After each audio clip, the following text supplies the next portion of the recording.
Meet Jair, a man who once cherished the greatest dream and became a legendary hero. He imagined killing demons with a holy sword, then marrying a beautiful princess and living in luxury. That was long ago, and life has a strange way of crushing childhood fantasies. Suddenly, as if out of thin air, an energetic girl with a crazy proposal appears at his doorstep. "This is Sutton, but I want you to join my party." Jerry looks at her intently, absolutely unimpressed by her radiant enthusiasm. He tries to find an easier way and simply walk away. "Sorry, but I'm good," he says, and slams the door right in front of her nose with all his might. The girl does not accept refusals and starts knocking on his door like a debt collector. Jerry finally opens it, only to threaten her. "If you don't shut up, I'll report you to the Night Ones. You know how it is." She introduces herself as Retinua Innocent, but friends just call her Reddy. She offers to pay for the door she almost broke if he agrees to join her attack in the hero's party. Reddy is not just an ordinary girl. She is a legendary heroine, chosen by the Holy Sword Grand Virgo. Jurgia sighs heavily, sure that she is looking for someone else. He pulls out an ID to prove he is a worthless low-level adventurer, D rank. Reddy just stands still and looks as if she definitely knows who he is. She insists that he is that very person, he just hasn't remembered her yet. She makes a funny grimace and pulls her hair to trigger his memories. It works, and memories from 5 years ago flood me again. Jurgia saved her in childhood from a terrible attack by a massive bear. Since then, she has looked at him as her greatest inspiration. Jurgia recalls that cranberry of offensive, edgy advice he once gave her about being a heroine so she wouldn't have to cry. She tells him that she recognized his dull eyes as soon as she saw him in the city. Jura asks the obvious question: if she is already a hero, why does she need a D-rank guy like him? "Being at the party with you is what I have been longing for all this time," she admits, smiling dazzlingly. Jura was left speechless. She approaches very close and demands a final answer. They stand in the silence of the forest under his hut. "I will not join," he states firmly. They share a long, tense silence. Reggie suddenly smiles and says that she did not hear a single word he said. The two of them start shouting at each other until Jurai cuts in and breaks away. "All right, I'll join your party," he mumbles just to make her leave. He tries to set a boundary, says it will only be for a short time. Then Reddy agrees, but her a little lasts until the demon lord is dead and the world is saved. Jir is stunned by the scale of the task he has just signed up for. He says that people call him the black-haired hero only because of his hair color. He orders her to leave a statement at the guild and promises to see her another day. She waves goodbye, happy to tears. As soon as she was gone, Jurai decides it's time to flee the city. There is no chance that he will fight the demon lord. He recalls how much effort he put into becoming a hero in the past. He swallowed disgusting potions and trained until he was on the brink of death just to obtain the holy mark. He truly wanted that scene. But his motivation was not entirely noble. He just wanted to be king and live the life of an idle happy. And when he was dining in the tavern, he heard a harsh truth. Heroes and kings work every day without a single minute of rest. He realized that it was exactly that drunkard and prankster who only drinks and messes with people's heads who actually won in life. He decided right then and there to lead a calm, measured life. He arrives in Universia Kingdom, hoping that he has finally gotten lost and now the crowd will dissolve him. The town is strangely crowded with people, so he cannot help but wonder, could there be some special event here? In this whirl, he runs into a girl hidden under a white hood. They both apologize, but the girl looks especially nervous. Dejir notes that her white hair is as rare as his black hair. While she breaks away and runs, he notices she dropped something on the cobblestones. It is a beautiful pendant. He thinks he will just take her to the night office after he finishes shopping. He hears the townspeople gossiping that Princess Rafina was seen somewhere nearby. This is the only day in the month when the princess is allowed to walk among the commoners, but Jir no matter what. He heavily plops down on the bed and stretches a moment of peace and silence. In a month, reality hits him with full force. He has completely run out of money. Only 500 Ryan remain. He can't even pay for a room for the night. He glides his gaze over the guild board looking for a quick fix. He finds a request for escorts, and he doesn't care about the adventurer rank. The reward an astonishing 250,000 Rayan. It's a 5-day journey to the neighboring kingdom. Sounds like the perfect paid vacation. He submits the application, already ready to receive the payment. He reaches the meeting place in the forest. He notices a group waiting near the carriage, and his blood runs cold. This is the attack hero's party. They are already waiting for him. Richai turns around and throws a look full of pure triumph. She has the contract ready and orders him to sign on the line where the signature goes. It seems Jir's dream of a quiet, lazy life has officially come to ruin. Reddy explains, they already have matters in et al., so fulfilling this request was not an option. She begs Yura to join her party, but he has no interest in her talk about fate. She starts provoking him in front of her team, pointing out that he is incredibly strong. Lena, a red-haired elf, looks at him skeptically, noticing a lazy aura and clouded eyes. Suddenly, Reddy realized she hadn't even asked the man's name. He introduces himself, Jerry Larrow, a former adventurer one rank lower, specializing in sleep. Lena reveals that she is a level a mage, and the quiet girl in the hood is Eve Dalkys. Lena clarifies that she is currently a member of Reddy's party. Juri recognizes the name Antipman and starts to sweat. He decides to remain silent. He remembers how he once beat the red-haired elven assassin from that family, and now wants to avoid new problems. Reddy ignores his unpopularity and calls for a majority vote to force him to join the party. Both Lena and Eva insist that they don't care in any case. Reddy counts this as a victory and mentally proclaims 3-1. She even tries to claim that the expressionless Eva secretly, desperately wants him to join. Eva spoils the moment, simply turns around and walks away, again insisting that she really doesn't care. Lena tells Jir not to pay attention to her. Eva is always like that. And then suddenly some man squeezes between you and pushes forward to get to the group faster. This is Kane Stoles, an adventurer of B rank who clearly thinks too highly of himself. He tries to charm Reddy, claiming that their meeting is a matter of fate. Reddy's face says it all. She has absolutely no idea who this guy is. Kane shifts his gaze to Juri, and pure disgust freezes on his face. He demands to know why Class D trash is standing before him. Juri remains calm and simply says that he is here because he accepted the request. Kane begins a lecture, puffing out his chest and demonstrating his status. He is the third son of the Stoles family. He accuses Jur of being a miserable bastard who only dreams of sucking up to the nobles. Kane's elitism boils over as he voices his hatred for lowborn adventurers. He throws a bag of coins to the ground and orders Jure to take the change and get lost. Reddy is about to explode, but Juri restrains her. Kane continues to mock, calling everyone below him in the hierarchy nothing but trash. Juri clenches his fist and admits that he really needs the money. Reddy freezes in shock and looks at him, not believing that he is really giving up. Juri begins to speak, and a sharp edge appears in his voice. He defends low-ranking ones, referring to those who master medicine or support orphanages with their meager salaries. He looks at him with maximum concentration. He confidently states they are not trash. Kane is unshaken. He repeats his insult and tells Jir to hurry up and leave. Jerry picks up the coin, just flips it, and throws it back towards the noble. He tells Kane that he needs money, much more than any commoner. Jairi lunges at the throat, reminding the noble that as the third son he has no rights to the inheritance. Kane's face twists with pure mad rage. Jerry finishes him off, hinting that Kane only reached B rank thanks to his family's influence. Enraged, Kane draws his sword and rushes into an attack to strike. Juri doesn't even flinch when the blade flies straight at him. The steel suddenly stops right in midair. The commander's voice thunders and orders everyone to calm down. A mysterious, beautiful girl appears and orders Kane to lower his sword and be silent. Juri remains as if rooted to the spot, looking at her and wondering who this girl with such a strong presence is. Do not utter a word and put down the sword. The knight's body moves against his will, and the sword clatters and falls to the ground. Juri immediately recognizes the word, magic, and sees. The mysterious girl also wears a transformation ring. This client is shrouded in mystery, and the quest has just begun. The knight demands the restrictions be lifted, but the girl allows him only to speak.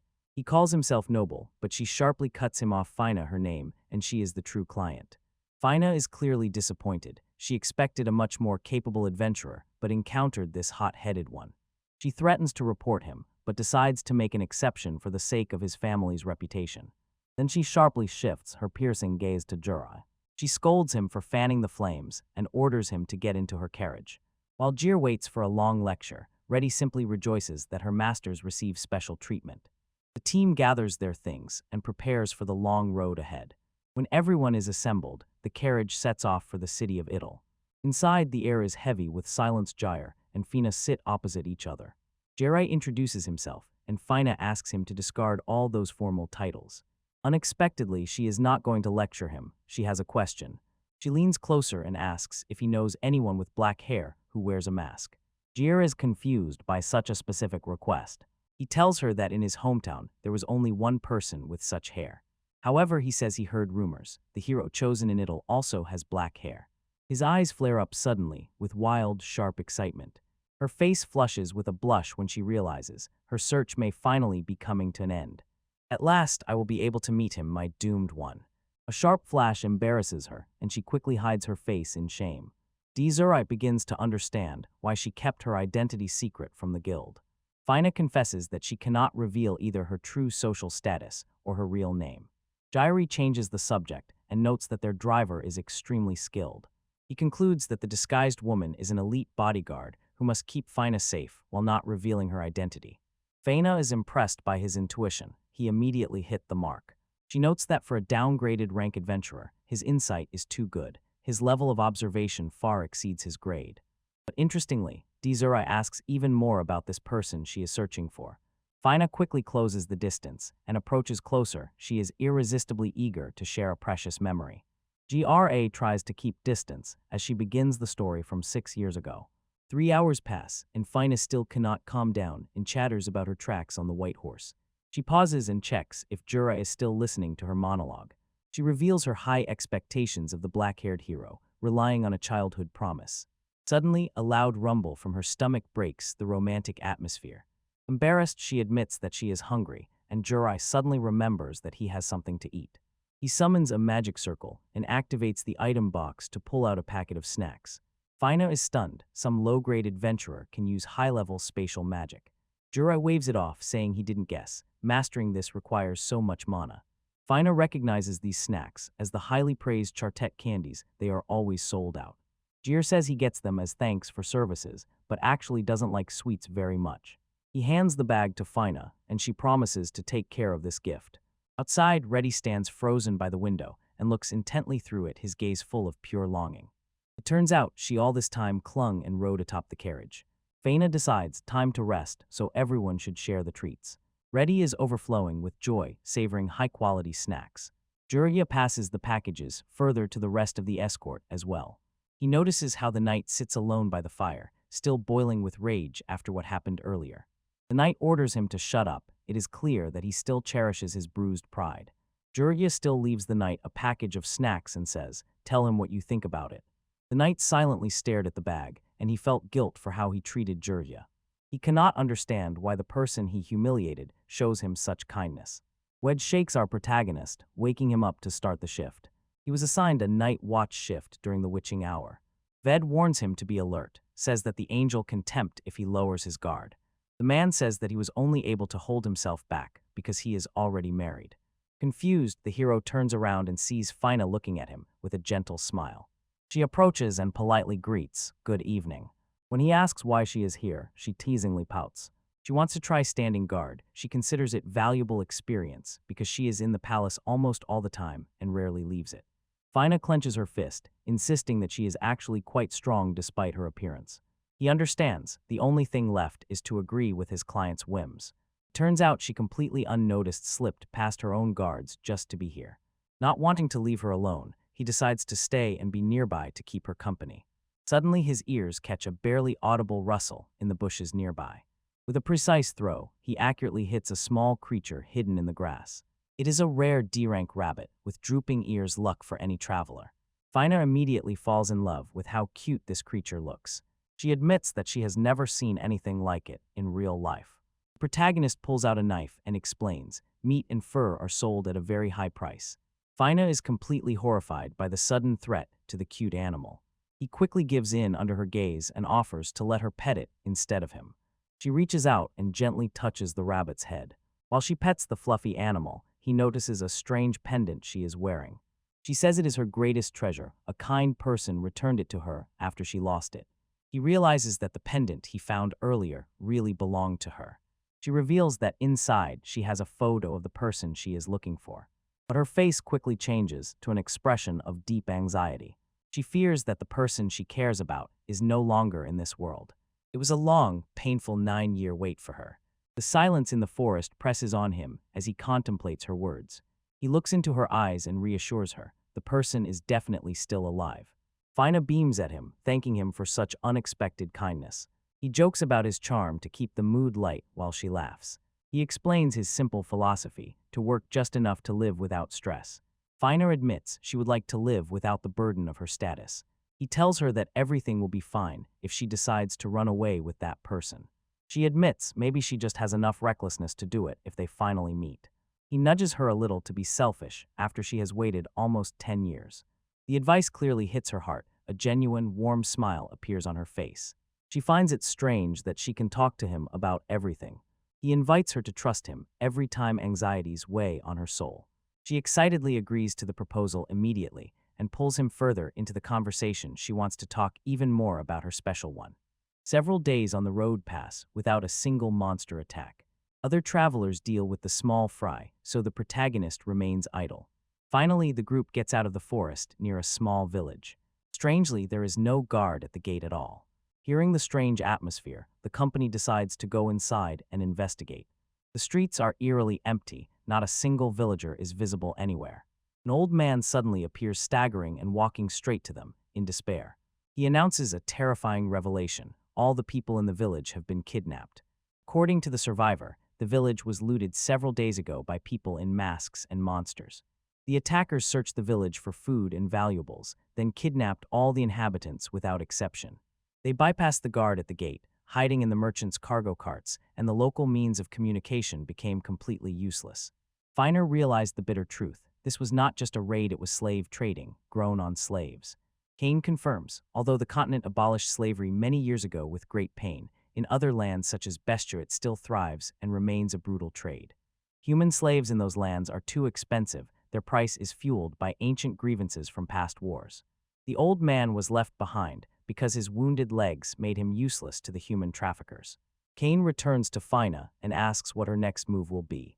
He reminds her, although they were hired as guards, the decision to intervene belonged only to her as the client.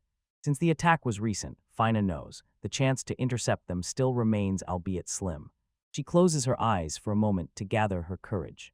"We will save them. I cannot allow myself to abandon them," she declares with conviction. Her determination ignites a wave of admiration and readiness throughout the hall. The team wondered how they could track the bandits in the endless wild desert. Fina almost reveals her legend when she offers to use her high-level clairvoyance, but the guard quickly intercepts her and prevents her from revealing her own identity. Kane steps forward, breaking the tension, and shows rare magical binoculars. The group freezes in surprise, seeing such a high-level tool in the hands of a low-grade adventurer. Kane pretends it's just a lucky find from ancient times, while he himself begins scouting on the horizon. It doesn't take him long to find a hidden cave where the bandits have set up camp. Fina takes the binoculars and confirms the villagers are still alive and still locked inside. But the situation is critical. The bandits control over 60 rank B monsters. A frontal attack looks like suicide with such a colossal difference in numbers. They discuss a diversion maneuver to quietly lead the villagers out, fearing that if things go bloody, the bandits might take hostages. The elf with blonde hair finally loses patience and insists they just need to crush the enemy right here and now. Her eyes blaze with a predatory, audacious focus as she prepares for battle. Kane looks confused. Why is everyone so worried about the odds? He barely smiles and points at them with his finger. They surprisingly do not notice that there is a hero in their squad. This is a sudden awakening for seasoned travelers who have already forgotten the colossal power standing right next to them. In the cave, heavy footsteps echo dully, and the squad moves to an unexpected assault. The elf releases a giant fiery explosion, mockingly taunting the bandits while they fuss and try to recover. One of the kidnappers instantly bursts into flames and screams as the ambush covers them. A warrior from the party side catches, charges a spear with the crackling of lightning, and the bandits instantly panic. The desperate chief bandit orders his pack of monsters to tear the newcomers to pieces. The pack of beastmen rushes forward, but the heroine does not tremble for a moment. With one smooth motion, she slices through the monsters with frightening ease.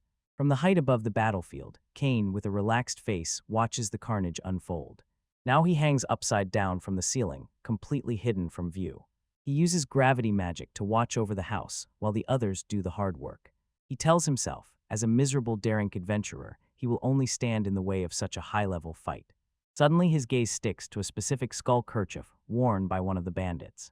This sight triggers dark memories from the past in him, and he feels again the tragedy from which, as it seemed to him, he had already moved on. He tries to shake off the mental fog, irritated that on an active mission, he is again stuck in the past. Deciding to act cautiously, he prepares to come to help if needed. He casts detection spells and releases a pulse that projects a map of the entire dungeon. He confirms that the rescue of the villagers on the other side of the cave is progressing smoothly.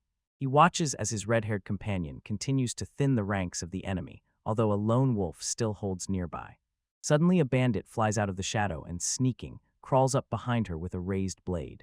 Kine understands, no matter how annoying she is, he cannot just leave her to die. The blade is pressed to the throat so tightly it scrapes, but the victim is not who you expect. Kine, hiding in the shadow, watches and waits for the moment the time has come, so he steps forward. With a subtle smirk, his marionette magic intercepts the attacker's limbs like a puppet on strings. The killer can only watch in horror as his own hands turn against him and drive the dagger deep into his own neck.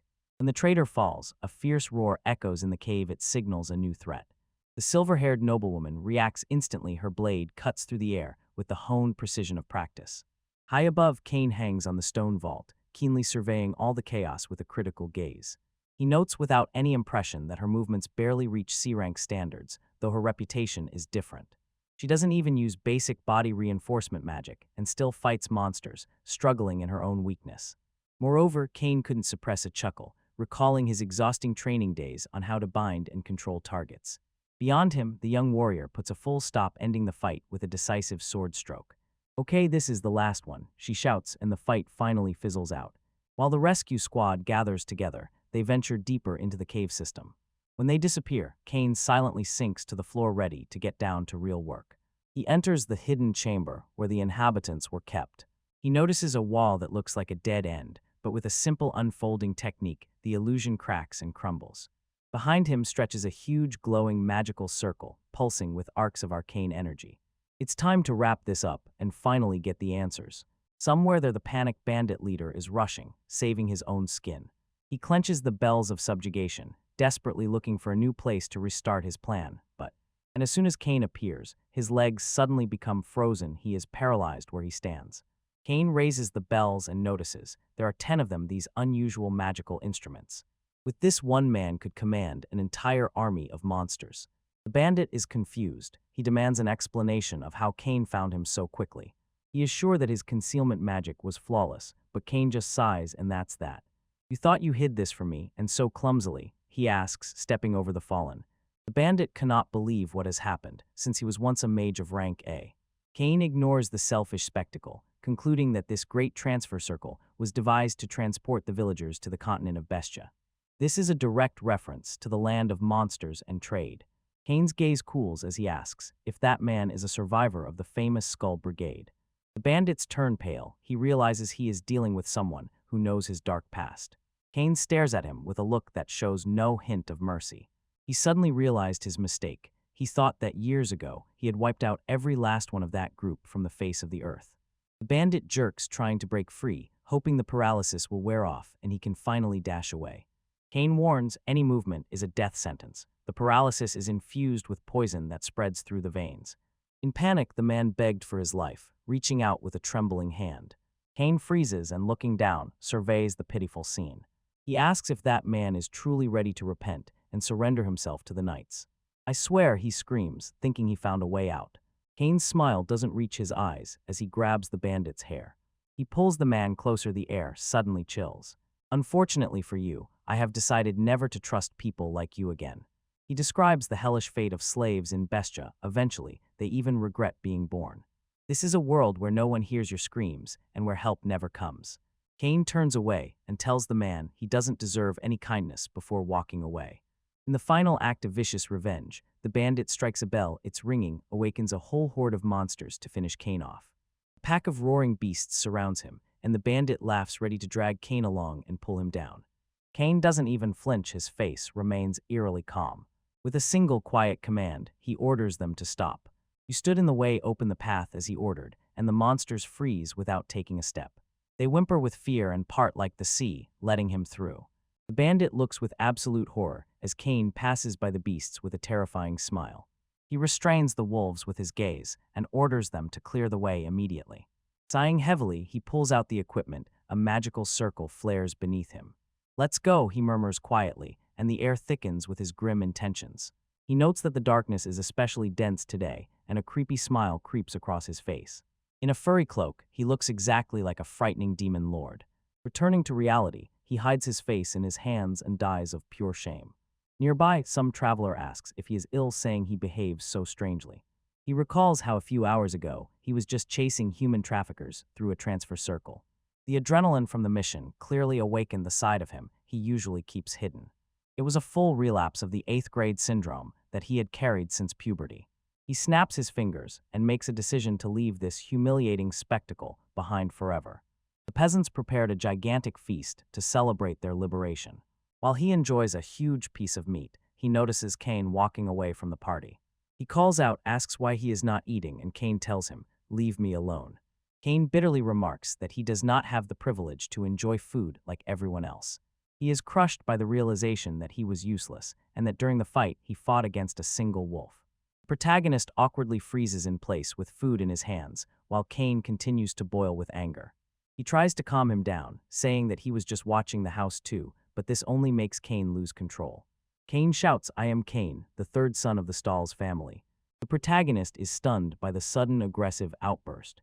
Cain's voice quiets and he honestly admits he painfully well knows that he has no talent. He remembers how the family called him a disgrace and told him to be grateful that he was alive at all. Born without magical power, so never hope to catch up with your gifted brothers. Eventually, his father gave him a high adventurer rank just to protect the family's reputation. He was handed a decorative B rank tag and forcibly shoved into a high elite party. Cain sincerely believed he had finally found a place where he truly belonged. He nurtured his party members and considered them his closest comrades. Looking back at that naive version of himself, he can only call his past self an idiot.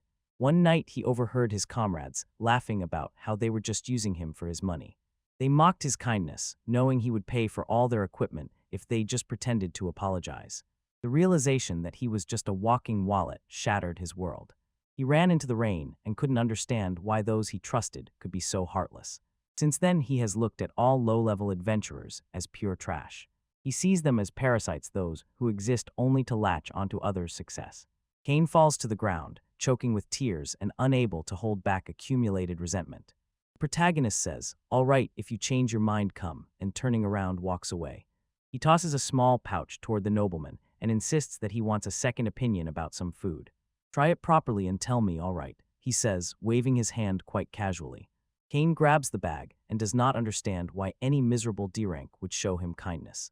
Returning to the banquet, our hero realizes being noble is much harder than it seems. First of all, he is simply curious whether the refined palate of some nobleman can handle the local sweets.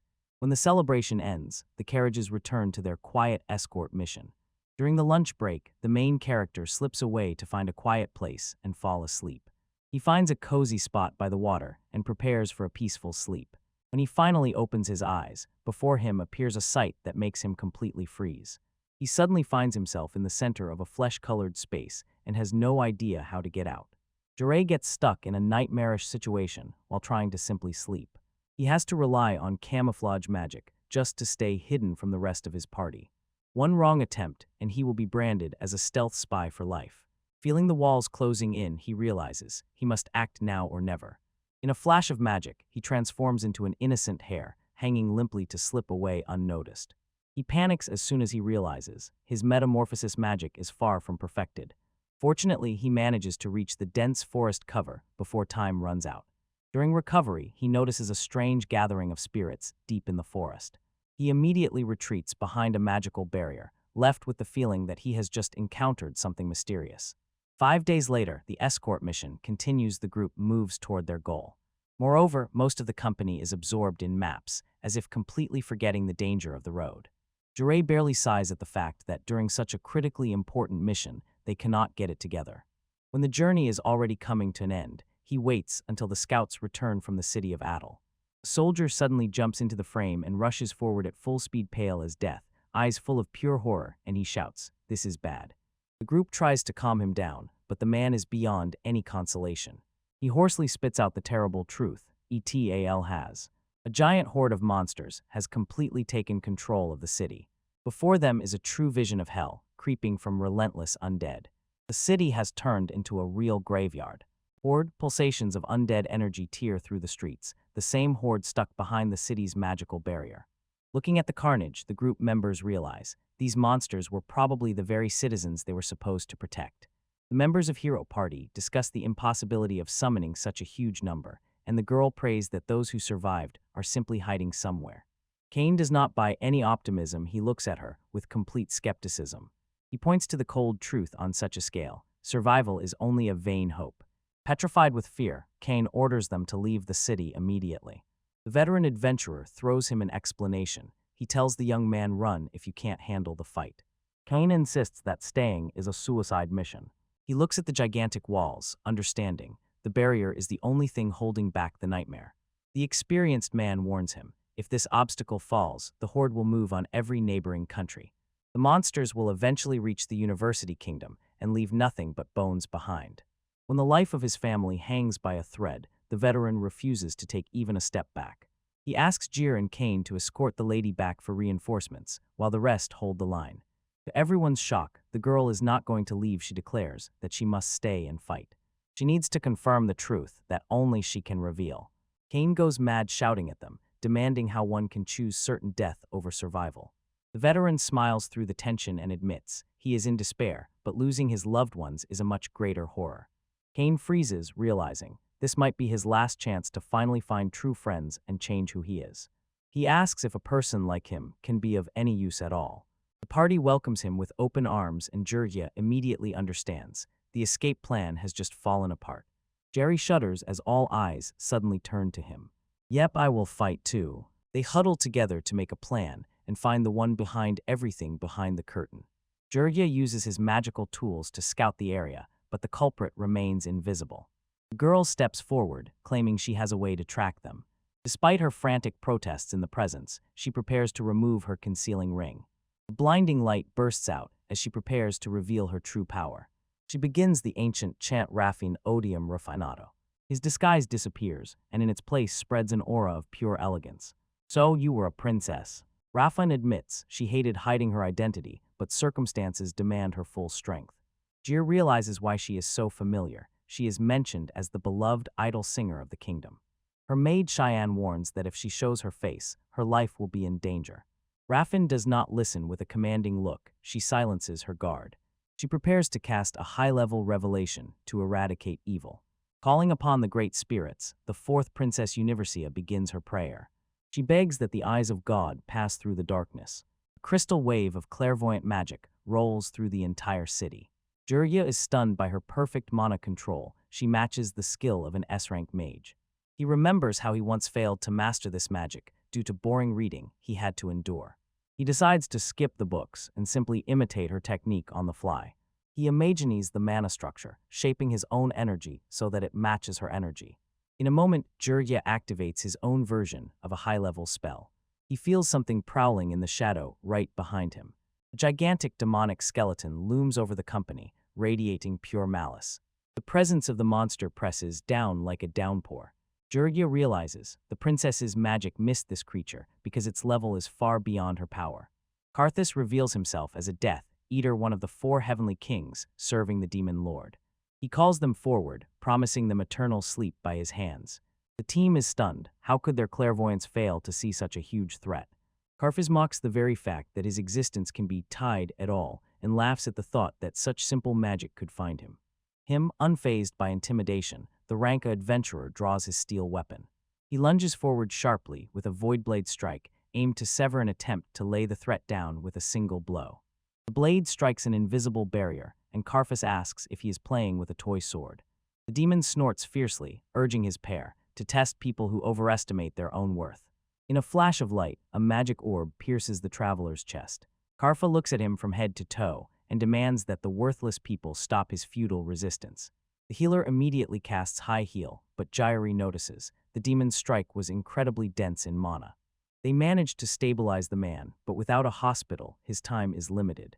Richai steps forward, casting a glance at the advance, and swings the sacred sword Gura.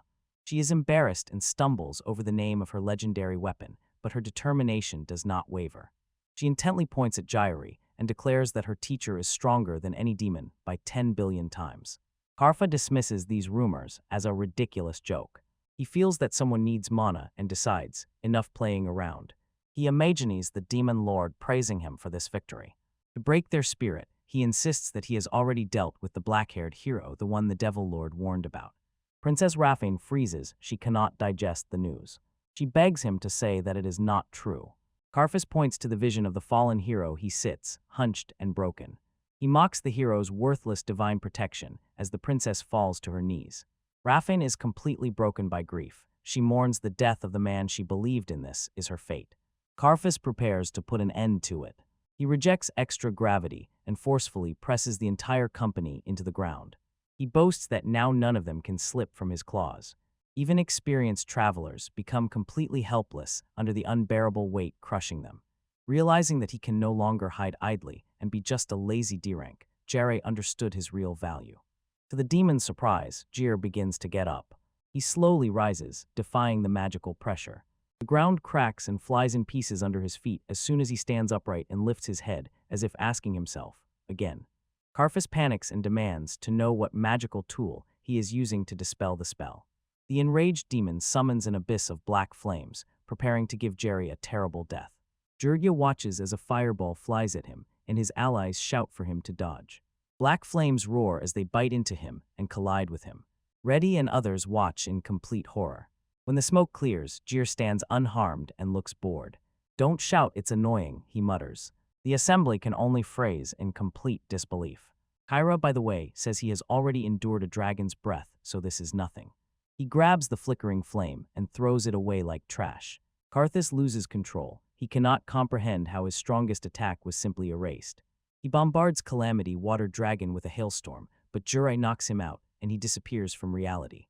The demon covers everything with a storm of destruction, but Ur blows it away with a single breath. Karthus gasps for air, stunned by fear of the monster standing right before him. Jir decides there is no choice, so he must see this through to the end. Despair, Karthus prepares a forbidden spell. He begins a dark spell, calling the spirits of the abyss. He commands the living to return to oblivion. A colossal eclipse catastrophe is born over the castle, rising above the entire battlefield. Jir lifts his head to the crescent-shaped death orb and realizes the demon has finally given his all. A giant fireball looms over the wall. It writes a death sentence for everyone standing there. Jurai remains completely unshaken as the world around him begins to burn. With a nod of his hand, he triggers the obstacle with skill to nullify the incoming magic. The elemental explosion simply vanishes into the air before it can even touch. The Lick freezes in shock, unable to believe the incredible display of power. Jar brushes off the monster's embarrassment and insists that he is just an ordinary person. He quickly realizes the undead king has completely exhausted his mana. Embarrassed, the Lick begins to retreat from the approaching traveler. He refuses to admit that some ordinary person could possibly withstand his power. Hurrying, the Lick unleashes a manipulation spell, spending the last fragments of energy. He takes control of Jurya's companion to use him as a living shield. The man's body twitches against his while he is forced to block Juray's path. The Lick caws, delighted that he finally has the upper hand with the hostage. Jurya simply looks silently and responds, his face full of complete boredom. He directly and without ceremony tells the monster that this boy is not even his friend. Both the Lick and the hostage shudder at that cold-blooded phrase. Jir explains that their relationship is purely professional as long as the quest lasts. When the Lick's plan fails, he threatens to slaughter all the city's inhabitants. Jir points out the obvious flaw: the people are already dead. He dismantles the false barrier and exposes the twisted logic of the undead spell. The Lick tries to lure him, asks if he really wants to save the souls trapped here. The princess watches in horror as the weight of what is happening overwhelms her completely. She falls to her knees and in despair begs Jurai to save her people. The monster mocks her grief, placing the fate of the city entirely on Jurai's shoulders. She declares she will do everything just so her people can be brought back to life. Her voice trembles and breaks as she continues to plead for a miracle. Jerry glanced at the fallen hero and understood the barrier's protection should have saved him. He confirms the princess is truly ready to pay any price for his help. Without a word, he raises a giant cleansing spell and burns the entire zone with it. A basilisk beam floods the city, washing away the darkness. Citizens begin to wake up confused by what had seemed to them a shared nightmare. The Lick is in panic, his final barrier shatters like glass. Jurgya smiles defiantly as the waves of battle completely turn. He explains that he simply changed the barrier's conditions to revive the living. The lick trembles in insurmountable astonishment, unable to comprehend such high magic. In a final act of cowardice, the monster prepares to drag the hostage down with him. A comrade shouts for Jirya to kill them both, rather than let the monster escape. He mourns a life lived, as if no one beside him needed him, futile and useless. Jirya exhales, heavily tired of this dramatic monologue. He admits, although this guy is an annoying freak, he is still needed.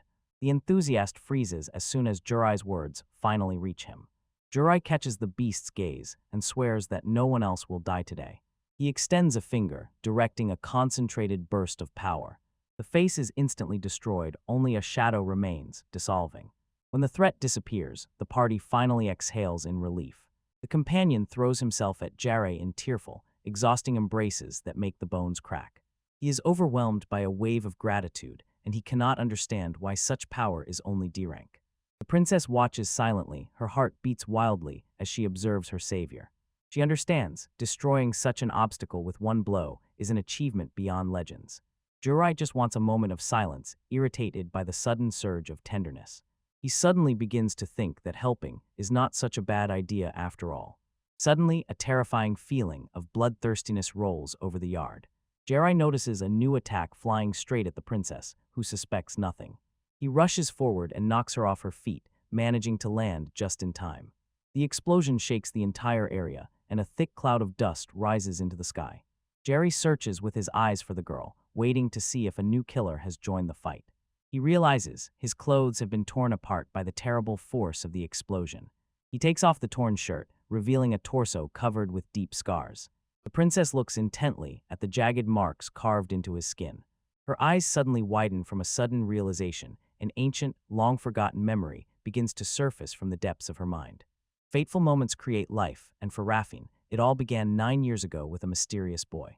At 6 years old, Raphine Odian Rafinato is a real trouble for the palace staff. Her father, King Pillar, spoils her and allows her to get away with all her pranks. Life outside the palace walls is cold for an illegitimate child. Her sister Shunner leaves her alone to cry to her teddy bear. To escape loneliness, she sneaks into the forest and builds a secret base. One day she stumbles upon a stranger deep within her territory. It is a boy with hair as black as pitch, wearing a strange mask, while fending off push-ups with a hammer. He immediately senses her presence. "This is a warning, appear immediately," he demands. He finds her hiding place and brushes her off, saying she is just a lost child. He orders her to go home before her parents start to worry. Raphine does not agree. She shouts for him to get off her territory. She tries to overpower him with her verbal magic to push him away, but it does absolutely nothing. She is stunned by her power. Everything works on others, but it did not affect her. Seeing her disappointment, the boy offers to tell her an amazing story to stop the tears. They sit side by side while he spins a coin. Those versions in the mind are worth much more than everything in the palace. She got hooked and demands more, although she pretends to still be offended. When the sun sets, he promises that he will see her again tomorrow. Their secret meetings become a daily routine. She falls in love with his tales about heroes and princesses. When she asks if she could ever become the same, he laughs and says, "A princess needs to be more polite." But their plan breaks when a gang of mercenaries intercepts Rafina on the way to the base. They notice a rich target and plan to extort money from her by pressuring her entire family. The leader tells her that she will go with them. She screams for him to stay away, but her magic fails too many targets. She is pressed to the ground, and the pain is real. Instead, the leader decides to sell her, mocking the fact that she will one day see her parents again. She is squeezed, gagged, and thrown into a sack, but through the fear, a voice breaks through. A masked boy stands still, a sword in his hand. "What are you doing?" he asks calmly. At that moment, the henchmen are already lying on the ground. The leader is stunned by the boy's speed. He swings a huge blade and shouts for the boy not to get cocky. In the fight, the boy's sword is knocked from his hands. The gangster laughs and calls the boy a fool for trying to play the hero. The boy just stands still and looks down. He asks why such a strong person chooses this path instead of a worthy life. He truly does not understand why the strong rob the weak. The thug snorts, supposedly it's for fun, and only the most resilient survive. He lunged forward to finish off. Suddenly, the boy catches the massive blade with his bare hand. He grabs the thug by the throat and lifts him with such terrible ease. He orders the man to surrender to the knightly order and repent. He is gasping for breath, and the gangster begs for his life, swearing he will do it. He falls to his knees and pretends as if he just shed a tear, apologizing. The boy's naivety is his weakness. He watches the man repent, while other bandits are already approaching from behind, holding weapons at the ready. Raffin can only look horrified and scream. The bandits are not impressed by the boy's broken nose and mock his lack of experience. The leader holds the blade over the bag, threatening to crush the girl's head if the boy makes even one move. He laughs at the naive refusal of the boy to kill, stating that he lacks the determination of a true warrior. To save the hostage, Kaido is forced to immediately deactivate his body reinforcement magic. Without his magical protection, the bandits carry out a brutal massacre on the helpless boy. Kato sharply hits the ground, but his incredible endurance leaves the leader stunned. Seeing potential in the boy, the boss offers to make him his right hand. He invites Kaido to join the Skull Brigade as his deputy in the second position. Kato spits out a refusal, and for disobedience receives a heavy kick to the face. The leader demands a final answer, and Kaido stands up, and a new, terrible aura flares around him. He coldly informs the bandits that their threats are no longer a problem. The leader can only freeze in confusion as the pressure in the air shifts. In a moment, the other bandits are found dead or dying on the forest floor. The leader demands to know what happened, and Kaido admits he has finally found determination within himself. He thanks the bandit for the help and understands the true meaning of being a hero. With no mercy in his gaze, he declares that now he will kill each of them to the last. The leader rushes forward with a knife, shouting that the boy is dead meat. Kato instantly paralyzes him with a spell called marionette. He explains this magic can permanently break a person's psyche if they have low resistance. The bandit can only tremble in absolute horror. His body refuses to obey him. Kaido promises ruthlessness as he prepares to see the matter through to the end. A deafening, piercing scream shatters the silence and echoes among the trees. With one clean stroke of the blade, the bandit leader is wiped out completely. Kato immediately shifts his attention to the girl and casts a healing spell. He pulls Rafina into a strong embrace and covers her eyes from the surrounding carnage. He tells her that saving people is a hero's duty, and at these words her cheeks flush with a deep blush. Noticing her red face and mistakenly thinking she is starting to have a fever, he decides to take her home because she seems to have a high temperature. When she asks if he is a hero, he admits he has not yet reached victory, but he declares with complete certainty that he will become one because he has a dream. Raffin promises to support him with everything she has. At that moment, the young princess realizes what she feels for the boy is true love. A few months later, she finds Kaido lying in the grass, covered in blood. She panics as soon as she sees the huge claws tearing his chest. She calls the royal mages, but a strange interference disrupts their magic. She cannot heal him. And miraculously, Kaido himself escaped death. As soon as he recovers, Raffin rejoices and rushes to play again, but the expression in the boy's eyes is completely different. He tells her that he will no longer return to their hideout. He explains an important battle awaits him. He refuses to let her come closer and says that she will only get in the way. Instead, he places a magical ring of transformation in her hand. He asks her to be patient and promises to return victorious. Raffin is mistaken and interprets this as a proposal of marriage, after which she vows to wait for him forever. As promised, Kaido never returns to the hideout again. Over the following years, she believes they are playing out a classic hero's story. 9 years pass until she hones her clairvoyance and detection magic just to find him. Despite her incredible efforts, the magical searches yield no results. Hope finally returns as rumors of a black-haired hero from a neighboring country reach her ears. That information, as it turned out, was not true, but fate eventually brought them together again. Examining the scars on Kaido's chest, she finally understands why she did not recognize him earlier. Kaido jokes that she looks at his handsomeness to hide his embarrassment. Raffin looks him in the eyes and says that he is truly extraordinarily handsome. Moved to tears, she suddenly throws herself into his arms. She has finally found her destined one. Kato feels a disruption in the air and, jokingly, tries to quickly slip away from this emotional moment. After the destruction of the skeleton who called himself the Heavenly King, a whole day passed. While the black-haired swindler sits in a prison cell for his lies, a much greater trouble is brewing for our protagonist. Raffin is already dreaming of a grand wedding ceremony in the kingdom, in the largest hall. Hearing that everything is already too serious, he finally decides it's time to get the hell out of here. He spins the magic ring and changes his hair color on the go, preparing to vanish before he is caught. Their Kane wastes time on one specific snack inspection that she has to submit to the local nobles. She prepares to drop a real bomb on the guild staff as she approaches the counter. To the horror of the receptionist, she extends documents about a voluntary demotion. To be demoted from prestigious B rank to miserable D rank is a step that has never happened in the entire history of the guild. Kane says that she is tired of hiding behind a decorative rank and wants to earn her status through real work. She recently confirmed her medal in a training fight with zero effort. She knocked down a C-rank knight. After all, she has never truly tested her limits on anyone except her brothers. She needs a new start from the absolute bottom. Her goal is to become strong enough to be a worthy companion to the man she respects the most. After a sincere apology, her former comrades happily welcome her back into their ranks on a new path. The receptionist is confused when she sees that the registry does not have the surname of the noble family.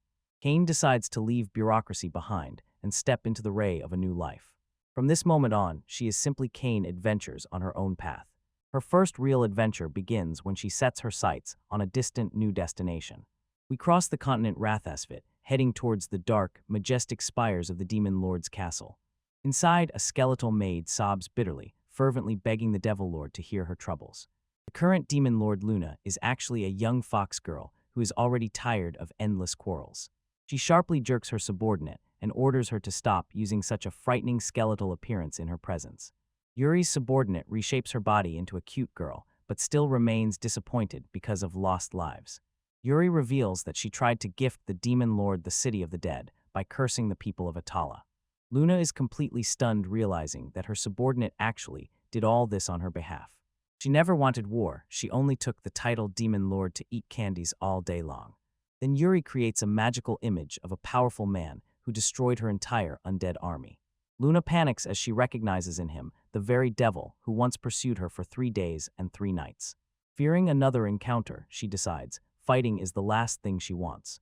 She boldly declares aloud to leave the castle and embark on a worldwide tour with sweets. In the nearest forest, a red-haired woman bursts into a fit of maniacal, eerie laughter. She has finally found a man whose terrifying power thrills her soul with delight. Although she was hired to kill Raffin, now her main goal is to test her own limits in a clash with this mysterious man. Knowing that she is not yet his equal, she goes to seek advice to reach his strength and close this gap. The protagonist finally stands before the gates of the legendary towering magical capital. He has reached his goal, the country of sorcery, Magako's Maya. When Kane arrives by carriage, new threats emerge from the shadows, and a huge new chapter begins. Girlaro's day starts exactly as he likes. He immediately goes back to sleep. He remembers all the bad things he ran away from, both heroic parties and unwanted marriage proposals. For a man of this kind, being a lazybones is the pinnacle of existence. The quiet morning moment is broken as soon as a piercing voice shouts his name. Sharon Tepman does not give up and demands that he finally get out of bed. He complains that after a series of chaotic events, he still has no rest. He still recalls the fight with the skeletal Sky King while he was dragged to the hero's gang. And then the 4th princess appeared, Raffin. She decided that he was her destiny, so she forced him to wear the transformation ring to hide his identity. He crawled straight across the entire country in record time to find shelter in Sha, the land of magic. He begs for just 3 more hours of dozing. Char begins to shake wildly, but Jurai refuses to move from his spot. He jokes that his divine blessing of sleep has turned into eternal oblivion. Char is a 500-year-old elf, and for some reason, he can endure all his constant chaos. Although she looks innocent now, she was once a legendary assassin sent to destroy Jurai. Her mission completely failed, and she sobbed until Jairi calmed her with a candy. This simple sweet treat forged an unbreakable bond between them. Now she is the proud owner of a successful bakery confectionery. Jorah casually fixes the tousled hair on his head, and the elf completely freezes from the touch. She panics and shouts, "Please," more gently, until she realizes how that sounds. She scolds him for actions that girls can so easily misunderstand. She says that recently her shop was sought out by a black-haired angel, which made Jurai immediately realize the princess might be closer than he thought. They celebrate the success of Chara's new product, created on Jurai's advice. Chara suggests that he live as a spineless freeloader forever, but Jurai wants at least to repay and return the debt. She hands him a ticket to a prestigious magic tournament. He notices that the entry requirements for commoners are incredibly strict. To his horror, the ticket already lists him as a representative of the Royal Magic Academy. Suddenly, a talking cat named Aldi Otis appears in the room. Jirei is clearly disgusted by the cat's confident presence. Aldi is actually the acting director of the Royal Magic Academy. It turns out that Chara asked the cat to pull strings for a recommendation. Jirei pulls the bad cat aside to demand explanations about this trap. Aldi says that he is just helping Char, but Jirei does not believe this act. He immediately tries to cancel the appointment, claiming that he has no connection to the school. Aldi reveals the true goal. He wants to explore the colossal mana reserves in Shirei. 4 years ago, Jirya saved this cat from an S-rank beast in the forest. Back then, Aldi tried to push him into a teaching position, but Jirei ran away as soon as the research became too creepy. Aldi is officially on Jirai's blacklist for his persistent harassment. The cat says they were looking for a man with red hair, thus they confirm. They still do not know the truth. Jir's real hair is black. Jirya decides to keep his true form a secret at all costs. He tells Haru that he is withdrawing from the tournament because he cannot stand irritating things. He informs Sha of the news and says that he is canceling his entry. Her appearance and she instantly bursts into tears, completely caught him off guard. Char blames herself for being selfish and causing him trouble. She continues to sob and apologizes for making him do what he does not like. He panicked and was motivated by guilt. Jir shouts, "Just kidding," and promises to come back for real.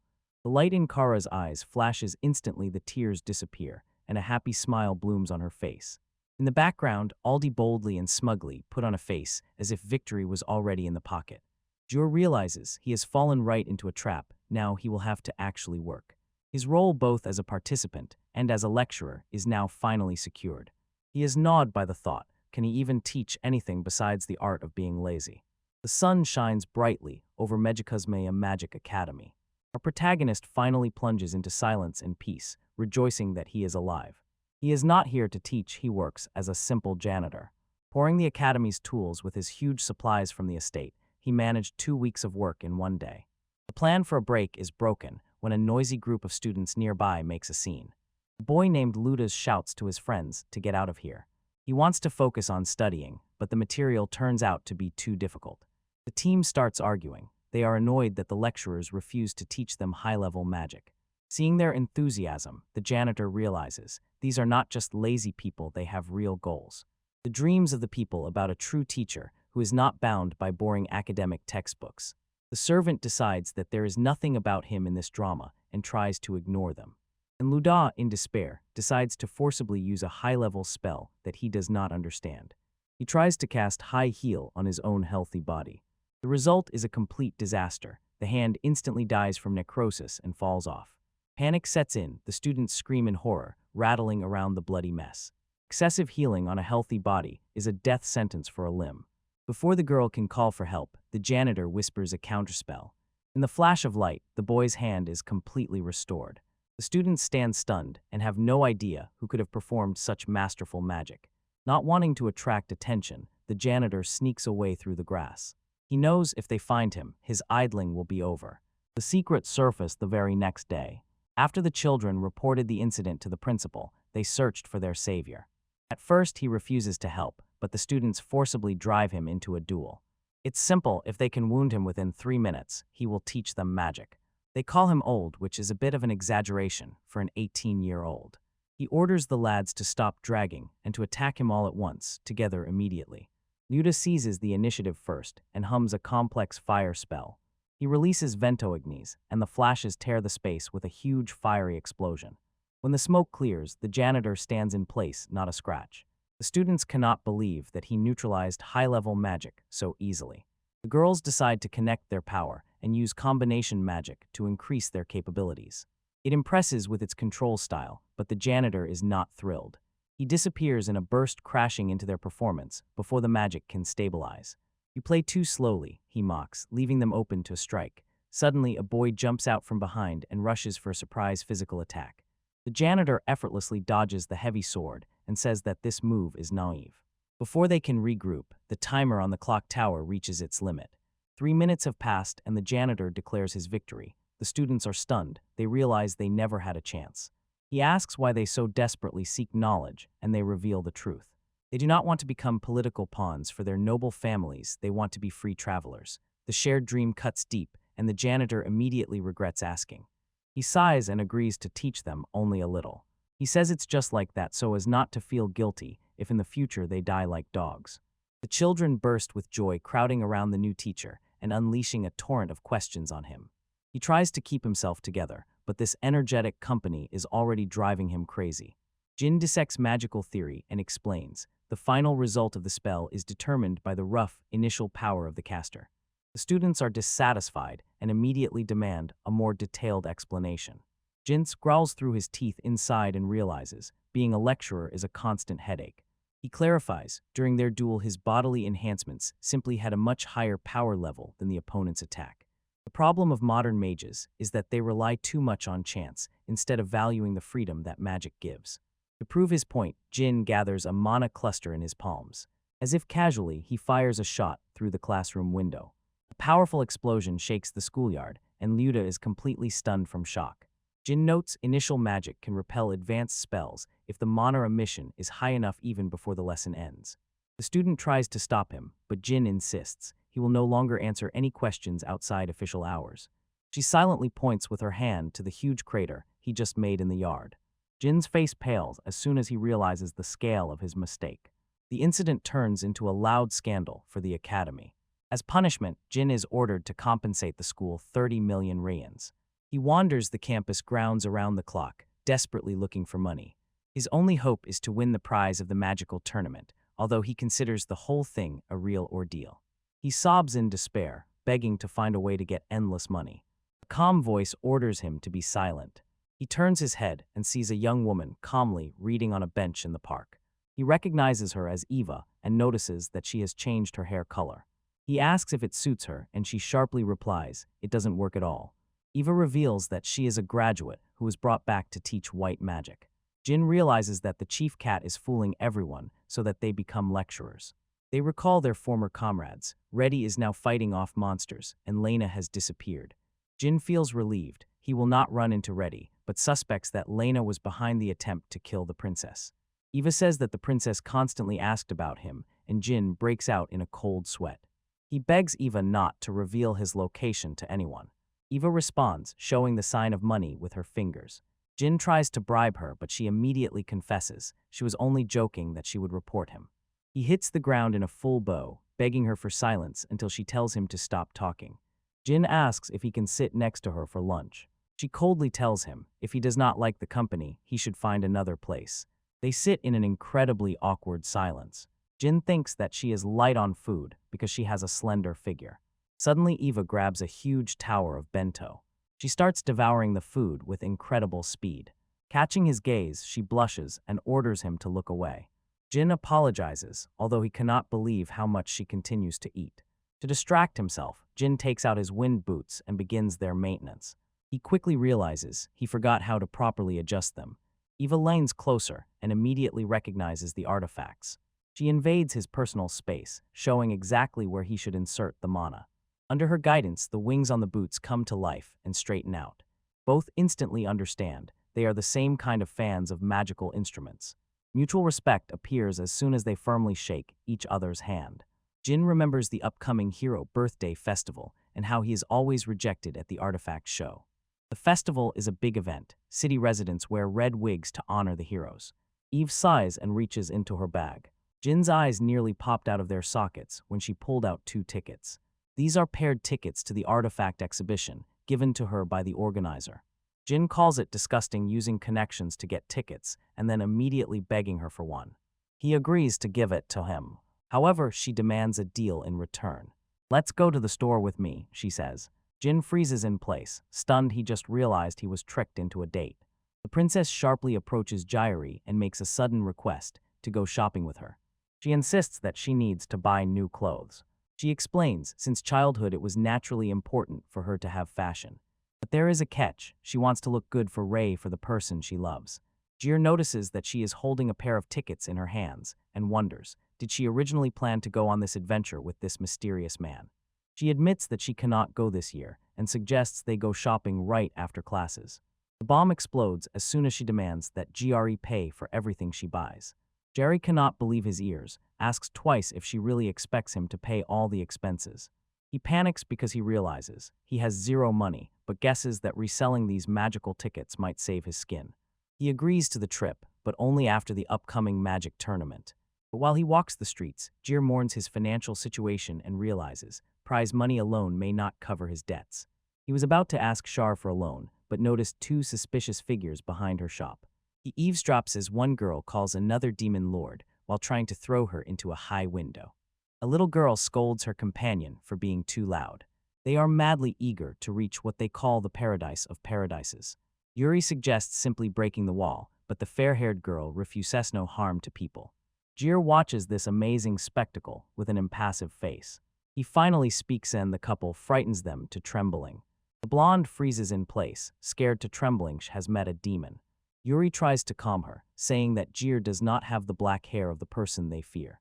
They look at each other in awkward silence. Jiri challenges them to rudeness especially, since they themselves have illegally trespassed. The blonde tries to lie. She says she is an employee, but Jir exposes her personally knows the manager. Caught in a lie, she screams that he framed her. Yuri suddenly kneels, presenting the blonde as the one and only demon lady destined to one day rule the world. Jor can only look back complete incomprehension. The blonde named Luna immediately covers Yuri's mouth because he uses her title in public.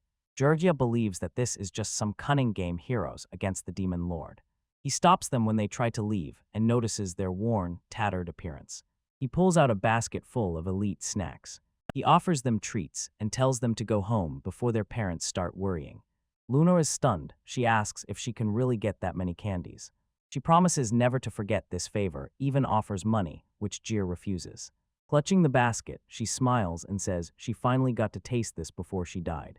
Juri's heart aches as she explains. She sold her clothes and lost her wallet just trying to buy candy. She concludes that people might still be good, but Yuri remains skeptical.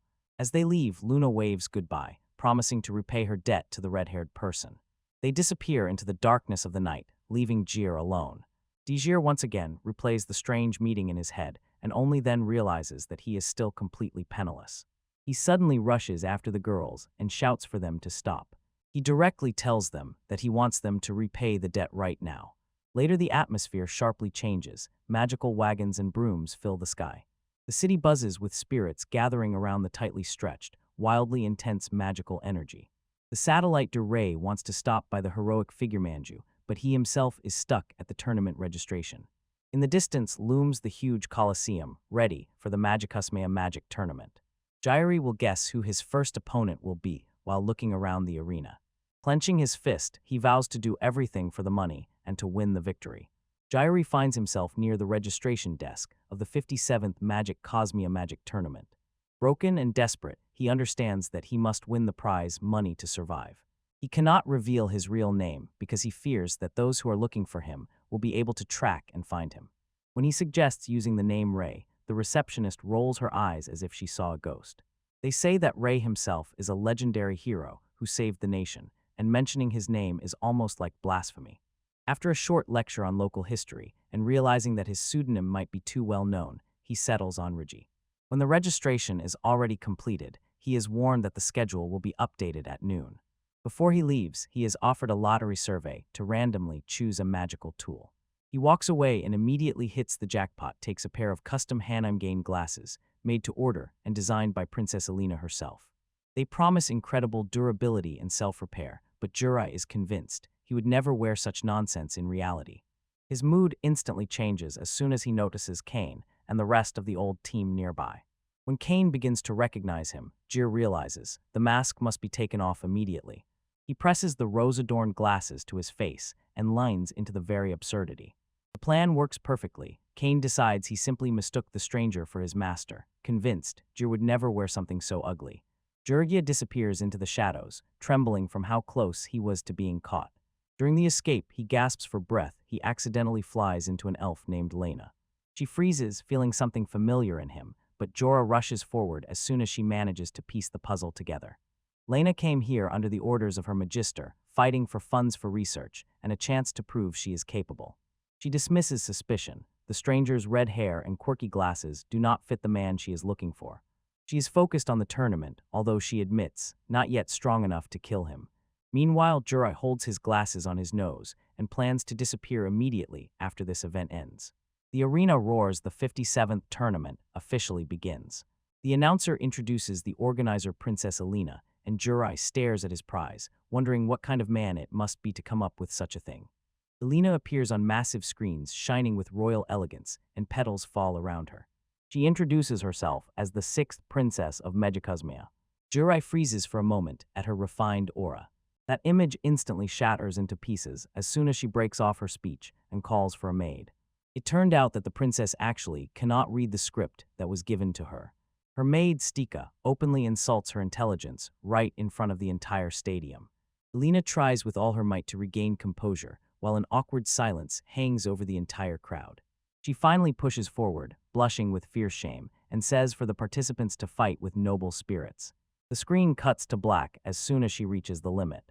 Juria's initial assessment was correct. The princess is definitely some kind of weirdo.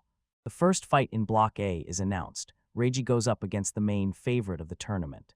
He looks directly at Sengoku Granlubius, the reigning champion and master of the Valiant Warrior clan.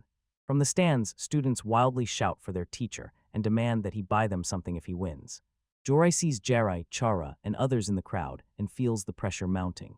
They watch, mixing anxiety and anticipation. The referee gives the signal, and the match officially starts.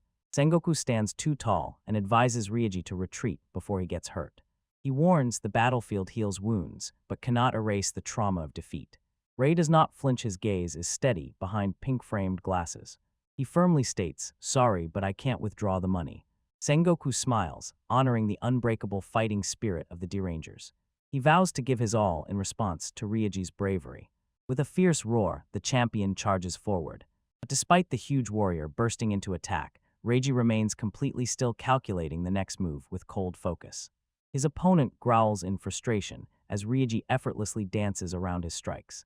"Why do you just dodge?" shouts the armed warrior in armor. "Attack me." The man's anger boils over and comes out, because Reiji looks completely indifferent to the fight for life or death.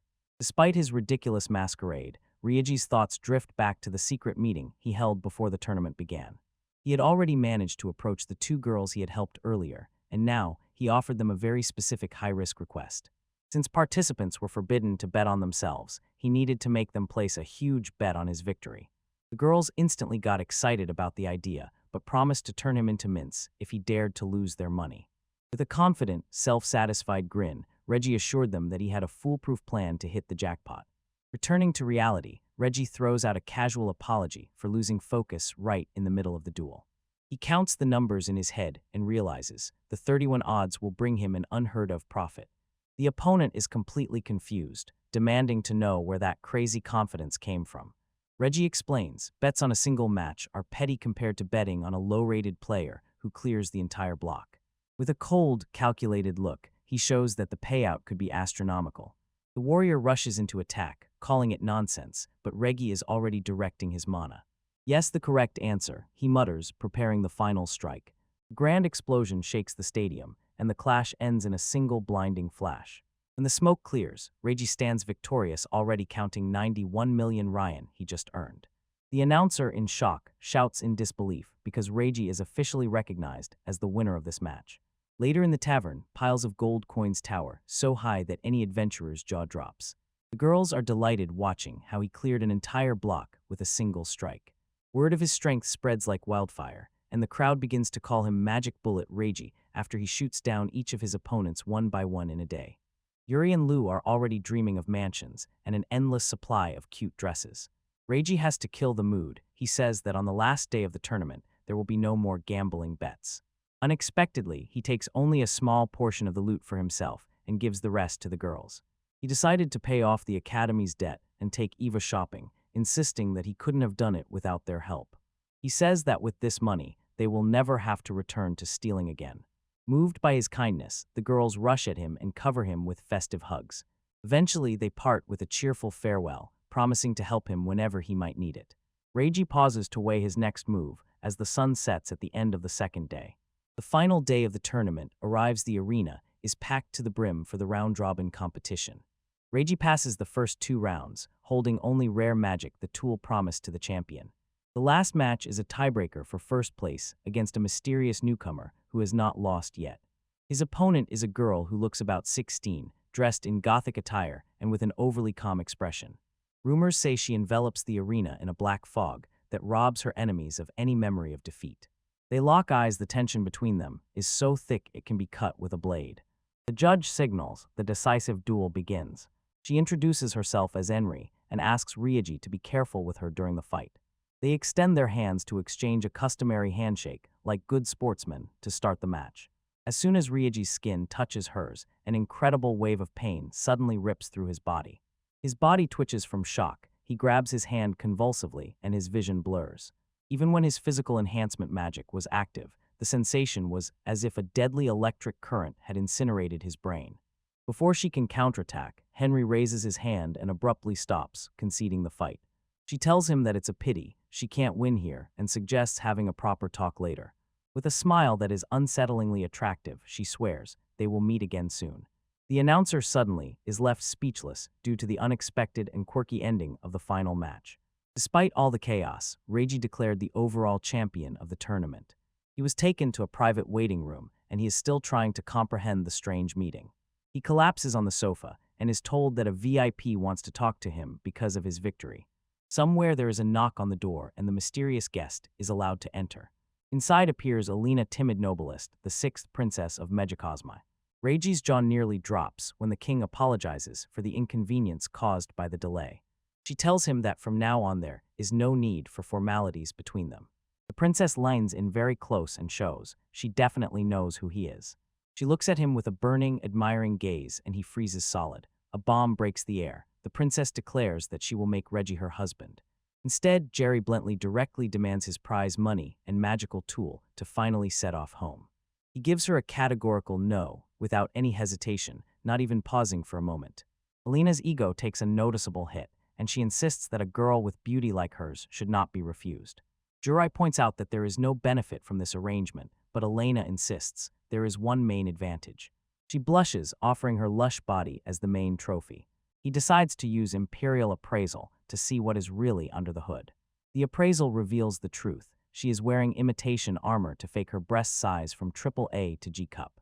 Stika even shows that she has an H cup, and this makes the princess feel even worse.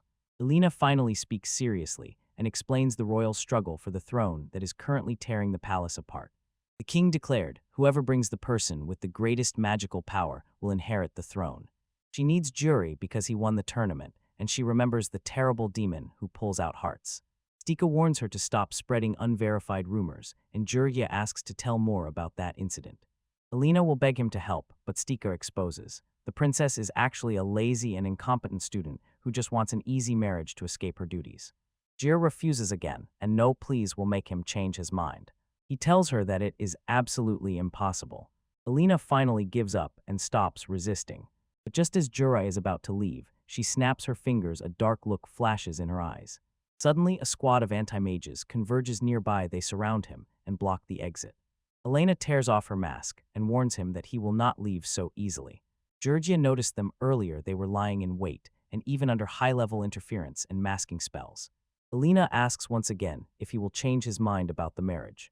Stika gives the performer a big thumbs up, and Jir realizes today he will not receive his prize money. He decides to resort to the spell he had been avoiding all along. He activates teleportation, shocking everyone in the room. In a moment, Jir disappears, and the princess freezes, looking around at the empty carpet. Jurai appears outside, but the jump through the dimension knocks him off his feet. He feels so nauseous that his head is buzzing. His body is paralyzed, and his stomach is all twisted. Teleportation is one of the hardest magics, and its physical cost is brutal. He decides to stop abruptly and sends the bill to his contact, Aldi, for the prize later. Suddenly, a girl and a son approach them, noticing how pale he has become. Hoth. Jurai tries to look cold-blooded, although he feels nauseous. And as if in passing, she smiles with relief that he is okay. Jir immediately recognizes her. It is Raffin in disguise. Raffin shows him a description of the man she is looking for, but Jurai pretends to know nothing and claims he has not seen anyone like that. When he tries to leave, she asks him to deliver a message if he sees that man. She apologizes for her selfishness and for putting her own feelings first for 9 years. She admits that inevitably, other women will be drawn to him. But as soon as she starts talking about how strange it is to spend time under the same roof with a woman he is not married to, her tone immediately changes. Jurai breaks out in a cold sweat when she offers her congratulations on winning the tournament. She tells him that his performance was truly wonderful. Then she drops the last bombshell. She says she will marry only one person. She calls him Jurai-sama and walks away, showing that she knew exactly who he was all along. Jirei was completely broken morally after this meeting. He is stunned and shattered. He still remembers the chaos around Princess Elena's marriage proposal and how he had to run away. He is afraid he is being watched, but Eva just wants to know what happened. She asks if he wants to put an end to this right now. He decides to break through despite everything just to get tickets to the artifact exhibition. When she suggests putting on a mask, he refuses to change his handsome face. Eva orders him to wait a moment while she looks for a way out. Finally, he puts on a full set of heavy plate armor to conceal his identity. Eva finds it funny but agrees to start her shopping spree. They enter a clothing store and it looks strangely down to earth. She reminds him that price tags do not always equal quality. Eva starts a fashion show, trying on a whole range of elegant dresses. Jerry cannot distinguish any of them, and it annoys her terribly. She switches to the image of a high-class lady. Then she tries to dress in a more boyish, practical style. She even puts on a maid's costume and a cat image. Finally, she comes out in a giant, fluffy bear costume. Jerry actually calls the bear costume cute, and it really makes her shiver with fear. They stop at the very first dress she tried on and get ready to leave. While they walk, Eva says that she reminds her so much of a man named Ray. She takes his hand and asks to explore the city together a little longer. They wander the noisy streets like an ordinary couple. From street performers to creepy houses, they see everything the city offers. They share huge ice cream cones and watch magical shows. By the end, Jira is completely exhausted. He asks if she really had a good time. With a slight smile, she confirms it was very fun. Again, she thanks him for simply letting her be herself. They set off to eat, but Jurya accidentally cuts his finger. Eva stops him, not allowing him to use magic to close the wound. She heals the cut herself with one simple and unexpected gesture. Jurya stopped stunned. The injury disappeared instantly, without any trace of magic. In the restaurant, Eva leaves him to go get their food. Jurya overhears dark rumors about a demon terrorizing the local roads. The stories are terrible and bloody, but Eva returns with a huge pile of food. She clears the table completely so quickly and with such appetite that he is speechless. She hands over the tickets as promised and offers to escort him home. Before they leave, she leads him to one last quiet place. She teases him about the crumbs on his face like some messy, naughty kid. A moment breaks her stony restraint, and she laughs loudly. Jera is caught off guard by the sharp change in her mood. She tells him that he looks better when he doesn't hold himself so seriously. Suddenly, tears appear in her eyes as the mood changes. She insists that his character is an exact copy of Ray. Jir wonders if this mysterious Ray is not himself, but only his past. Eva says that Ray is the strongest and kindest person she has ever known. He was her savior, and she believes today he will become a great hero. But then her voice breaks as she admits it is impossible. They reach a stone monument entwined with vines. She explains the painful reason why Ray cannot be here. Standing before the memorial, Eva looks back with a tragic smile. She reveals the cold truth. The man she loved is already dead. Eva looks at the solemn monument and realizes they have reached the place of final rest. This is not just a burial site, it is the grave of the legendary hero Ray. Eva quietly places a bouquet of flowers, and deep pain is reflected in her gaze, which she never utters. She looks at Jurai and offers to become his confidant, saying that it is better to release the burden outside than to carry it alone. Jurai hesitates but still decides to fulfill their agreement and spend the rest of the night beside her. Eva is noticeably moved by his kindness. She sees how much his character resonates with the hero she wants to meet. She begins to thaw, telling stories about Ray and about how he shaped who she is today. Before meeting him, Eva describes her life as dull, characterless gray. It was Ray who returned colors to her soul, teaching her that her life has value. He gave her hope, joy, and a reason to look to the future. He showed her a world of beauty she did not even suspect existed. Through a smile through pain, she admits her deepest guilt. I love him. She couldn't confess her feelings before he left, but she swears to tell him the truth when they meet again someday. Jurya hesitates whether she will use forbidden magic to overcome the chasm between life and death. Yet Eva has a much more ambitious goal. She's searching for the legendary Dr. Rassel magic to bring Ray back to life. She is firmly determined to meet him once more, no matter the cost. Unlike standard resurrection magic, which is limited by time and the soul's condition, the power of the world tree has no such restrictions. Jirya knows how hard it is to obtain this magic, because the White Mage Association keeps all information about it as a state secret. Despite all odds, Eva does not give up heaven if the search lasts for decades. Moved by her determination, Jir promises, if he ever comes across information about the legendary tree, he will definitely let her know. When the night becomes very late, Eva asks him to escort her home and he naturally agrees. Their quiet walk is interrupted by a familiar figure who flashes through the moonlit sky. It is Aldi, and a cat familiar in a state of complete panic. He reports this terrifying news. The novice Jairi, for whom the student was responsible, has disappeared without a trace. They have not yet returned to the dormitory since yesterday. Even the guard assigned to watch over them has vanished, and fear rises in Aldi. It seems they were caught in a terrible accident. Jir recalls a dark rumor about a monster that hunts children and steals their hearts. Aldi begs Juri for help, but Juri responds with his trademark, "I don't want to." Eventually, he exhales heavily and seems to give up, yet still demands that the academy compensate him for the time spent on this. When Eva asks how he plans to find them in such a gigantic city, Jerry does not hesitate. He activates clairvoyance, and his mastery of high-level detection magic shocks them both. In an instant, he searches all of Magico's Maya, but finds no trace of the children, and a chilling realization overwhelms him. The students are no longer in this world. They have been pulled into another to find the distortion that leads there. Aldi is already ready to retrieve ancient artifacts, but Jurai's request is much more practical. He needs rats that live in the city. Meanwhile, somewhere deep in a dark cave, a hooded figure laughs with twisted delight. A frightened student begs for help, but the killer sees only a toy in the boy. With a cold smile, the figure says, "Allow me to help you," before swinging the blade. The monster squeezes a fresh human heart in his hands and grumbles that the harvest is still insufficient. A few more students lie motionless on the ground. Their fate is already decided. The killer falls to his knees and prays, thanking his lucky stars for the chance. With a wildly wide-eyed smile under the hood, the killer dedicates the massacre to his lord, the mortal sin of gluttony. The house looks quite ordinary, but Jurai feels a complete absence of magic within its walls. This is the exact place of distortion that leads to another world. To find this place, Jairi had to perform magic on rats. Even his clairvoyance could not track the missing students. He managed to lure as many as 100,000 rats and scour the entire city with them for this single rift. He points to a very specific door to his companions. The space around the frame is slightly out of place, one detail that Aldi himself admits he would never have noticed. Jir explains, as soon as the rat touched that place, his vision fell into a dimly lit cave. He is already ready to enter, but Aldi tells him to wait. The cat insists they need to enter together, all as a team, and reminds Jir that he is still a school principal.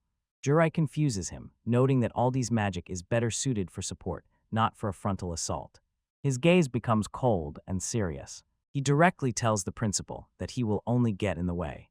Aldi swallows the offense reluctantly, and Jir makes it clear that he does not want anyone else to follow him. Suddenly, Eva grabs him by the coat. She does not let him go into danger alone. She promises not to interfere, and even tells him to leave her if she becomes a burden. In size, Jir matched her determination, and still sighing, asked her to stay close by his side. When Aldi tries again to put in his word, Jairi orders him to stay and keep guard outside. When the team split, Jir and Eve prepared on the other side of the threshold. They disappear into distortion, while Aldi watches from the cobblestone street. They enter a cave filled with thick, menacing black smoke. A powerful barrier maintains order. No magic from outside can interfere inside. Jir notices his connection with the rats is the only thing still working. He gives Eva one last chance to turn back before everything becomes grotesque. She tightly grips her staff and refuses to retreat. As they went deeper, Eva was struck by pure horror. The floor is littered with the corpses of her classmates.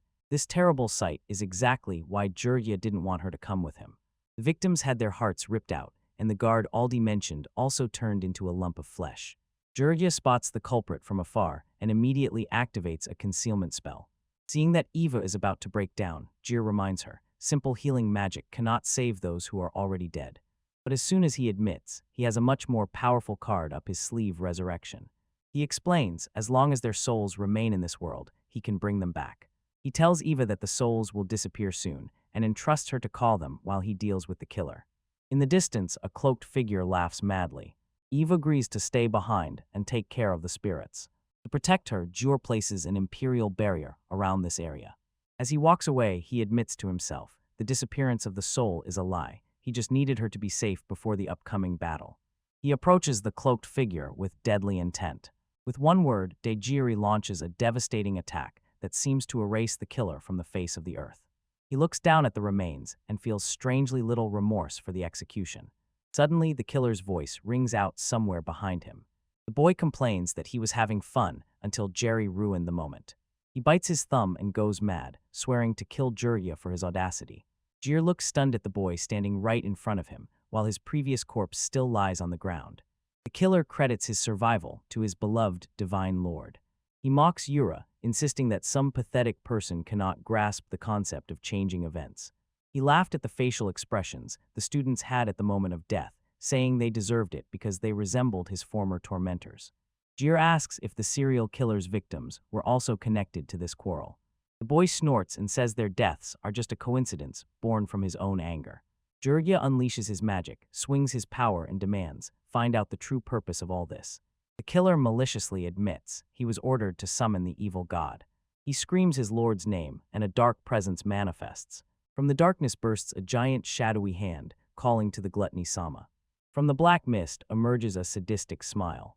The shadow recedes, and Henry appears outside the girl who disappeared during the tournament. She smiles at the crippled hero, mocking the fact that they met again in such a hopeless place. Jir had no idea that he would meet someone like this in this place. The doctor tries to patch up the missing hand, but Jir warns, stay away and focus on the students. He orders her to continuously call the children, no matter what happens. Jurgia realizes that restorative magic is powerless here, and this pleases Henry. She explains that her predatory ability does not allow any wounds she inflicts to be healed. She says that only a hero or one who has all the power can stop her, and she wonders what will happen if. She raised her black eyes. Suddenly, a young boy bursts in, running with a bowl of hearts and shouting to the savior Gluttony. He plans to use them to summon the evil god, as Henry promised. He thanks her for the chance to take revenge, but she has a completely different plan in mind. With a cold smile, she tells the boy that he can die right now. He is no longer needed by her. The boy is chained to the place by betrayal. His role is over. Henry watches as the shadows consume him. Jurgia disgustedly asks if they were ever friends at all. Henry sends the boy away, calling him a stranger, and says he was too soft to kill without her intervention. Again, she admits that she has eaten all his emotions except his murderous intent and thirst for revenge. She also stoked his anger, asking, "Am I not kind?" Jurgia orders her to shut up while she prepares to summon the evil god. She gives Jurgia and the girl a chance to escape, but he does not move from the spot. She asks if he is trying to save the students, and because of this Jerry is forced to apologize for his mistake. He tries to lie, insisting that the children mean nothing to him, and that very soon they will no longer be in his life. And the clenched fist tells a completely different story. He admits that her words insanely annoy him. His gaze becomes deadly serious. Henry mocks his own anger, wondering how he was even going to fight. Jurgia reaches out to cast a spell, but his power does not manifest. And the relapses showed. She ate his inner magic along with the hand. She savors his power to the tips of her tongue, like the finest wine. She reveals the source of her power, numerous demonic modachs, dimly floating in the darkness. She is a demon lord of gluttony, who holds the power of predation. Jurgia is stunned. He is sure that the current demon lord should not have appeared yet. She explains the secret of her kind. There are many demon lords, and they must devour each other to challenge the heroes. She tells him to run because she is certain. Without magic, he is helpless. He throws his mouse to finish him off. But your beam is not over yet. He pulls out the cursed black blade. Henry watches in shock as her ferocity is cut and chopped into pieces. She could not believe that the sword was capable of cutting through her authority. Jir explains he found this blade several years ago. He cannot destroy it or lose it, so he is forced to use it. With one strike, he clears the battlefield. Inria was stunned. Just the force of wind and pressure could push back her mouse. She begins to doubt that he is even human. Then she starts laughing hysterically. Now everything makes sense. For power, it is just as natural to block its own path. She smiles and offers to teach him how to use his power. Jurgia watches as she makes the last, shocking confession. He is not just a man, he is the lord of the sleepiness demons. And then he drops another bomb, exposing Jerry's laziness. She is stunned. The man bears a demonic mark, but offers a truce. Her invitation is without ceremony. "Will you come with me, glutton?" Jurgia doesn't buy this act. He sees that she is pretending friendliness only because she is backed into a corner. Henry tries to sweeten the deal, promises him status, money, and a life of straight lines. Jerry admits it sounds like a dream come true, but he does not want to be a subordinate. "I won't do," he says, giving a cold refusal. As soon as Henry's presence begins to fade, Jurgia decides the fight is finally over. His magical detection shows 0, so he prepares to heal his fallen allies. Suddenly, a hidden blade lunges from the shadows.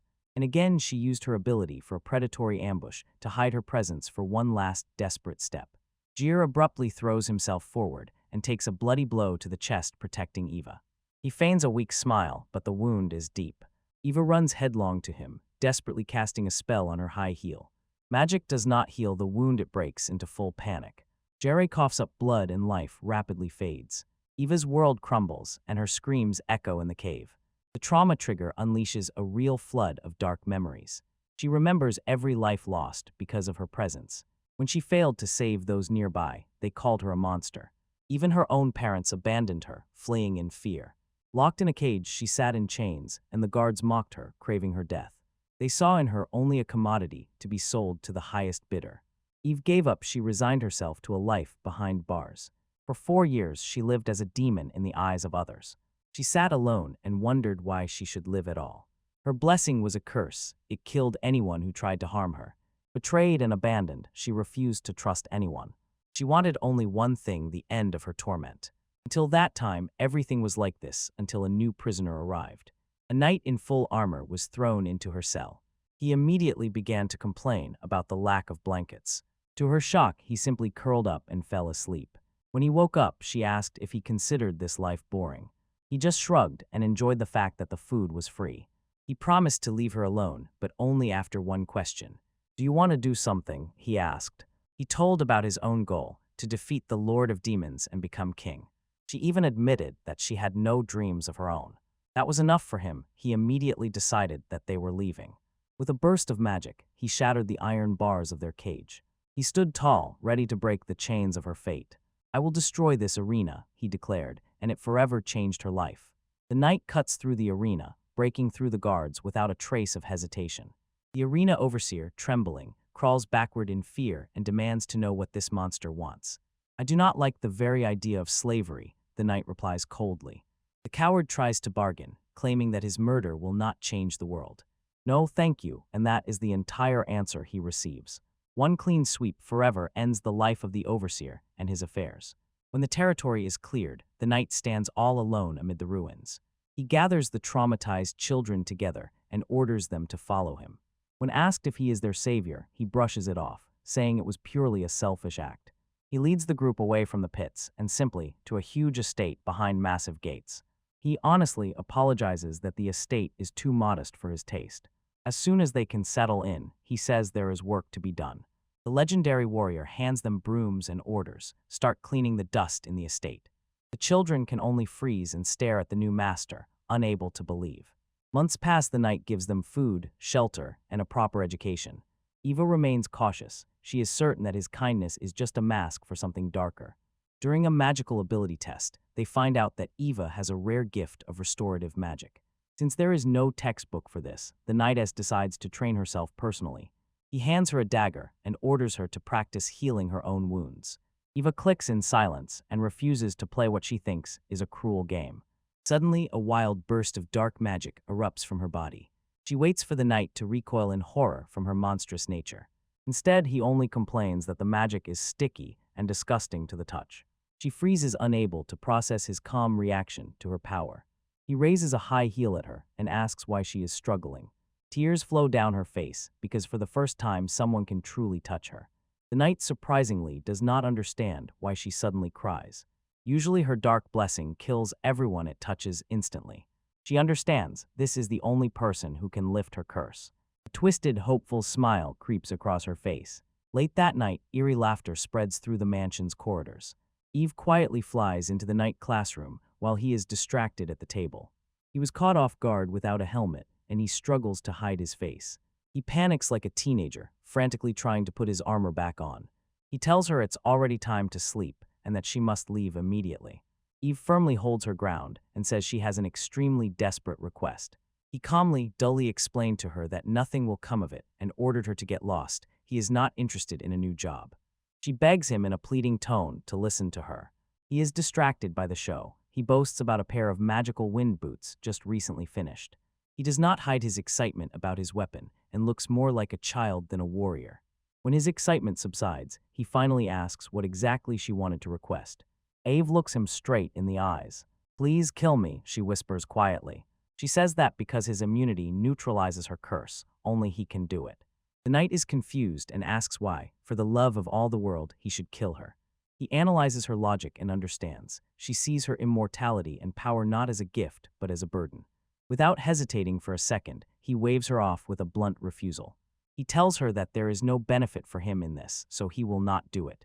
He drives her away, saying that it is already time to sleep. "Stop clowning around," he orders, forcing her to dress and leave.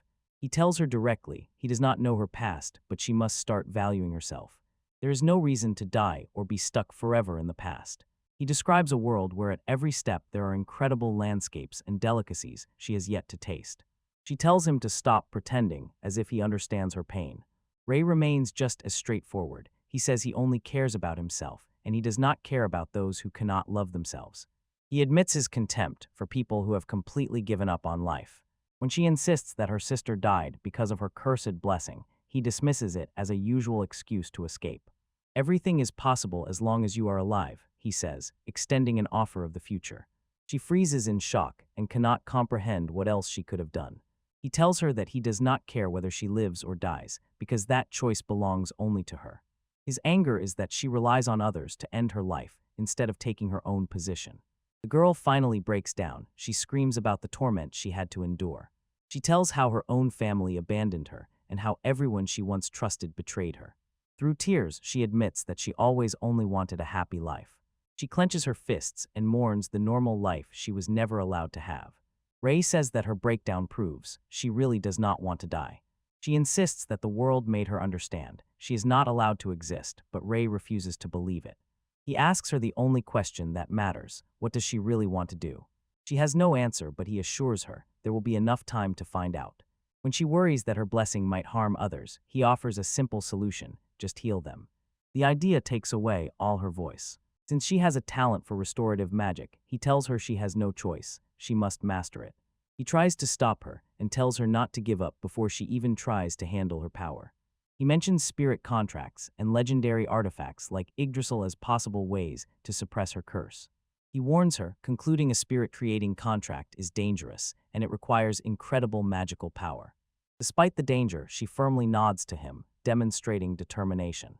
Ray immediately switches to mentor mode, promising a harsh training regime and bitter magic enhancers. She suddenly looks at him with uncertainty, which overwhelms her unexpectedly. She asks if he trains them only to later sell them as slaves at a high price. He clarifies they are no longer slaves, so he has no intention of selling anyone. She touches the heavy collar that still presses on her neck and doubts the freedom that was supposedly promised to her. Ray admits he would feel disgusted if he released them without skills to survive. He explains that the plan was unchanged, first to give them education and only then to release them into freedom. He decides tomorrow is the day when he will remove the collars forever. She asks why he goes to such lengths for them. He insists that it is for his own self-satisfaction because he simply hates slave traders. When she asks why he hides in armor and hides his name, he nervously begins to fidget. He finally gives in and tells her that his name is Ray. Then he notes it is common courtesy so that she also introduces herself. As soon as she lowers her gaze, sadly realizing, after so many years in captivity, she has forgotten her own name. Since the past cannot be returned, he offers her to choose a completely new name for herself. He tells her that later she can always change it if she finds something she likes better. For now, he suggests a simple name, Eve.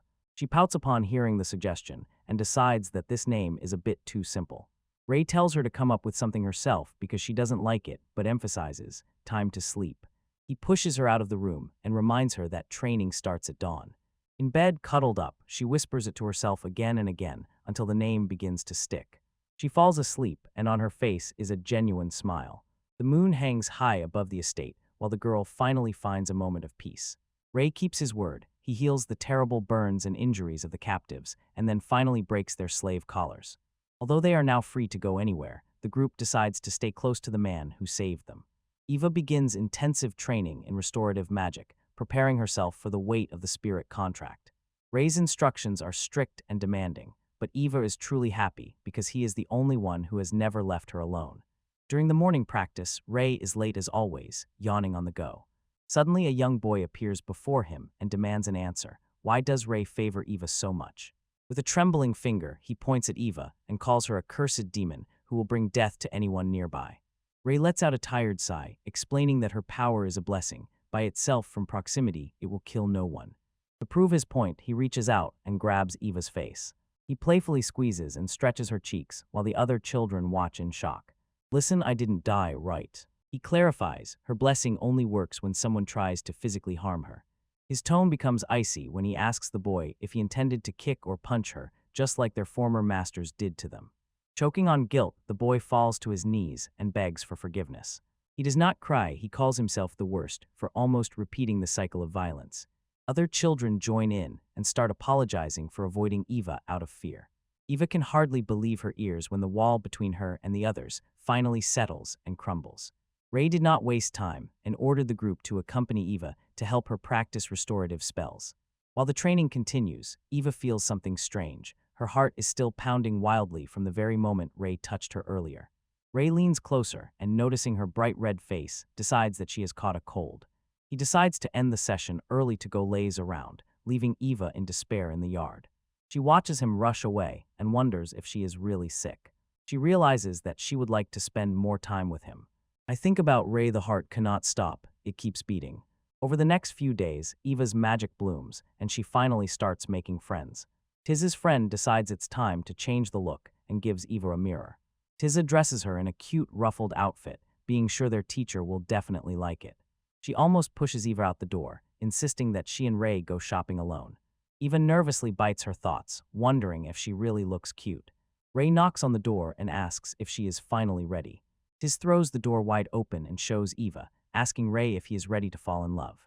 Ray stares blankly at one point, then quotes an old saying, "Fine feathers make a fine bird." He tells her that everyone looks cool if dressed properly, then sharply orders, "Take this off and get ready quickly, it's time to go." Ives's face twists with pure irritation, though she insists she is not angry. Ray ignores the tension and tells her to hurry up and meet him outside. They are heading to the city in their usual attire. It suits Ray perfectly. He is not in the mood for a date, he is simply losing his mind from excitement because he got a discount ticket for magic tools. He shows Eva a simple tool for practicing magical manipulation and offers it to her as a gift. Then he tells her to try it. When she tries with all her might to channel her power, Ray reaches out and guides her palms. The sudden closeness again makes Eva's heart race uncontrollably. Ray complains he is at such a high level that he has no one to talk to about his passion for tools. Eva understands, if she masters these tools, maybe she can finally make Ray happy. Ray finishes his shopping marathon, dragging behind him a mountain of supplies. Eva looks at him with a gentle smile and thinks that he behaves just like a child. Suddenly Ray jerked and dropped the entire load, his precious tools scattered across the cobblestones. He groans irritably, regretting that he did not use his spells from the item box. Eva bursts out laughing, and Ray immediately says that her face isn't so bad when she really smiles. Eva freezes her heart, skips a beat for a moment when she asks if he likes her face. "No, not interesting," Ray cuts off instantly, crushing her hopes. Eva realizes how little she really knows about this strange man. Despite his straightforwardness, she catches herself hoping these calm days will last forever.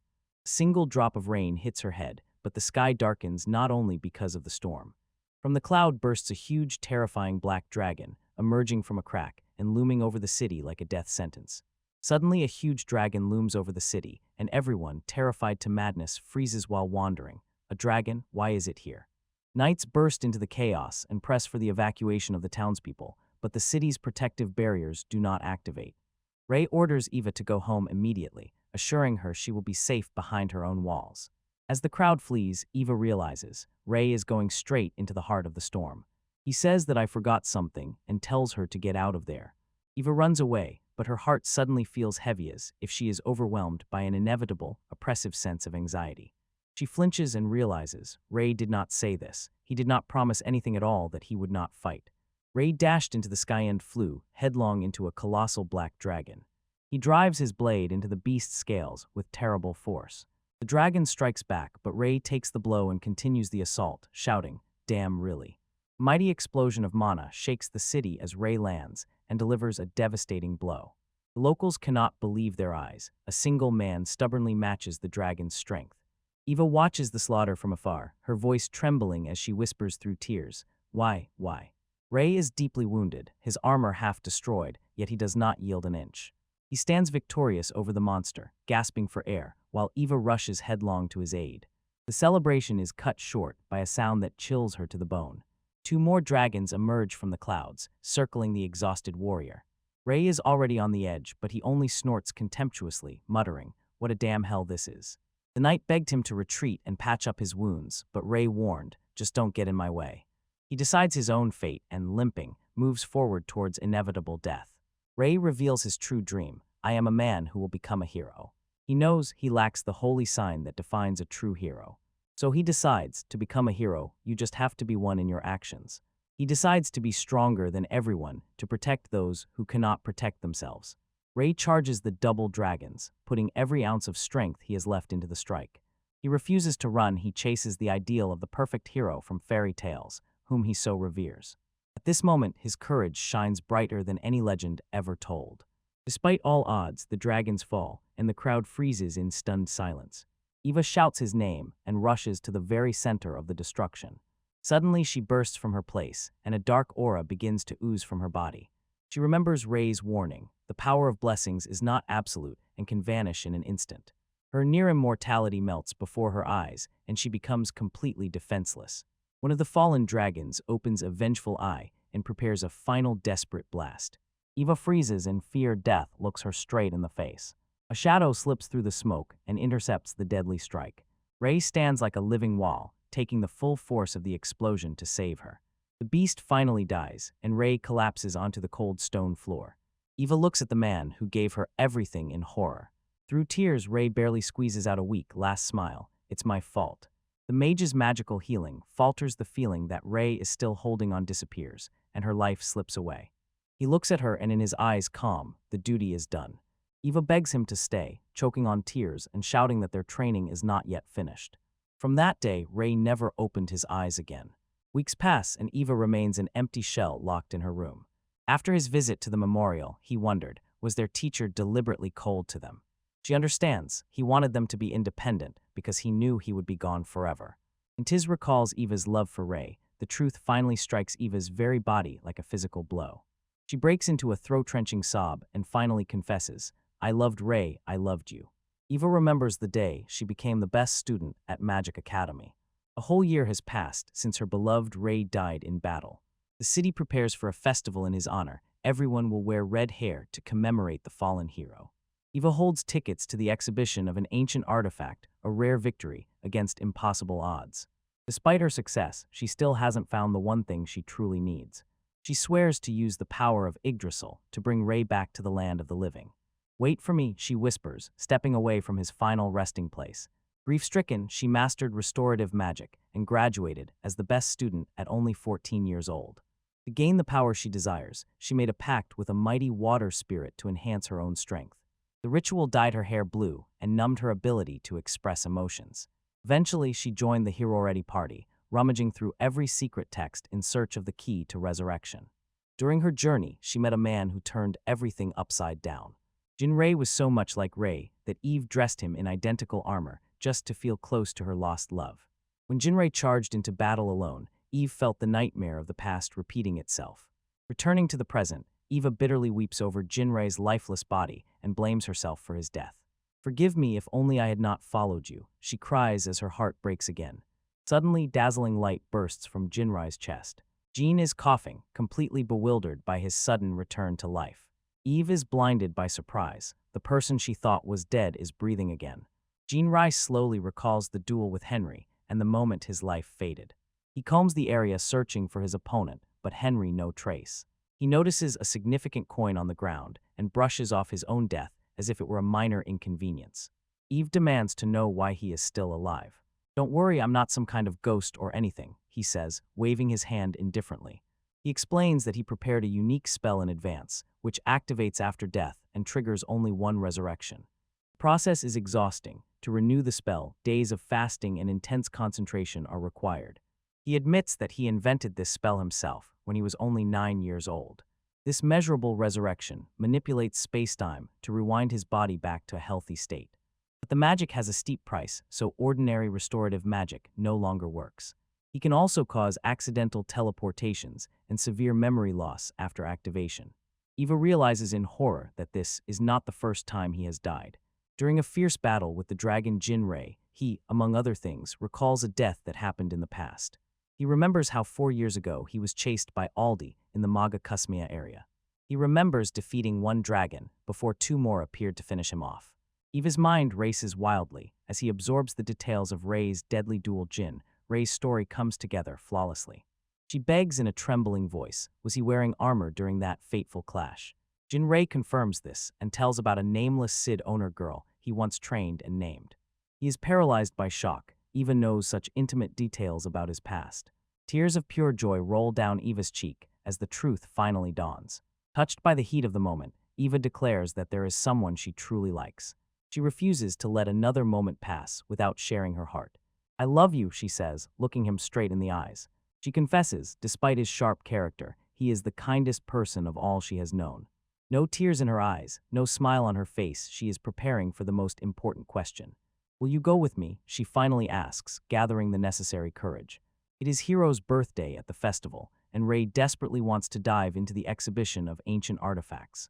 He rushes straight to the demonstration of magical instruments, but for this deep immersion in arcana, he is not alone.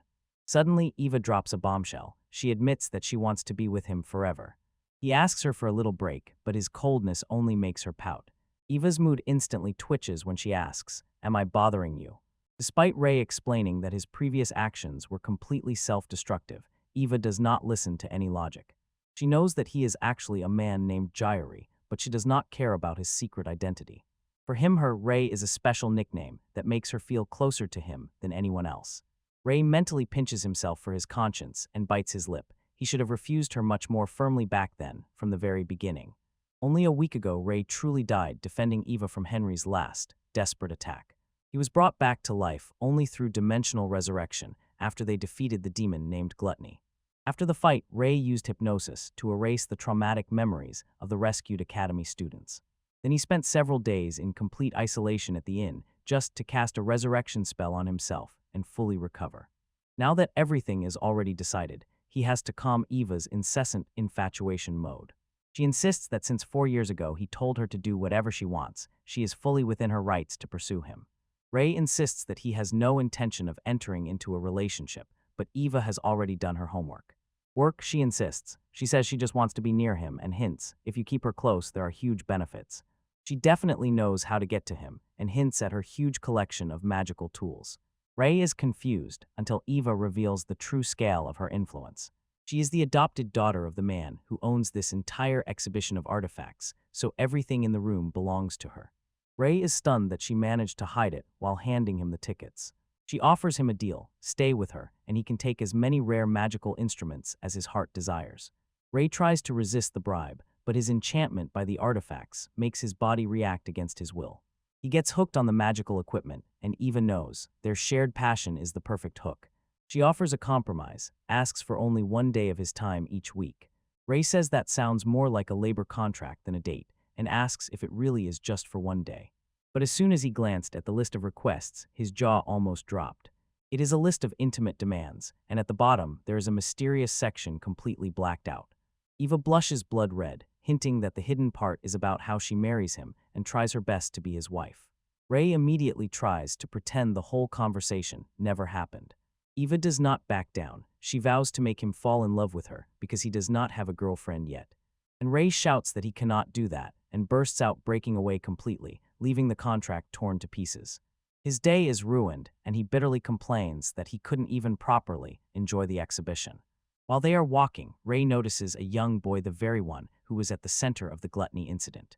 Thanks to Rei's hypnosis, the boy's hatred disappeared, and he is an ordinary kid again. Rei watched him from afar, wondering if the boy was just convenient prey for demons. He decides to approach the frightened child. Ray suddenly hands the boy a bag of elite candies from a famous store. He says he doesn't like sweets and orders the boy to take them all. Ray encourages him to share the treats with other children and try to make friends. He turns to leave and tells the boy it's now his choice to eat them or throw them away. The boy shouts, "Thank you, Oji-san," and this throws Ray into a mild midlife existential shock because he stubbornly insists that he is still a young man. Ray silently watches a hidden smile plays on his face until the boy finally approaches the other children. Eva catches this moment of sincere kindness and suddenly realizes she is falling for him even more. She presses her demand once again to go on a date and leaves Ray trapped in a romantic nightmare that never ends. Jairi disappeared in an instant, leaving behind a scream in the empty room. He is actually clinging to the ceiling and listening as the princess plans to use him in the upcoming battle for the throne. Keeping a safe distance, he notices a headline about a miracle performed by the hero Ray. Even though he tried to cover his tracks, the memory of the red-haired savior is forever etched in the souls of the people. He has his natural black hair again, but still cannot understand how Alina managed to track him. He decides that it is time to flee the country, but the shiny magical instrument on the ground stops him in his tracks. It is a trap, and Eva lunged at him as soon as he reached for it. He so easily takes the bait she is mocking him. She did not act alone, she coordinated this ambush with one hero. Reddy appears with a contract in her hands and demands that her former teacher immediately join her party. These two manage to form a terrible alliance just to corner him. Suddenly, a voice orders the girls to retreat as Mr. Ray's body begins to move against his will. A mysterious figure in a hood pulls him into a hidden corridor and urges, "Follow him."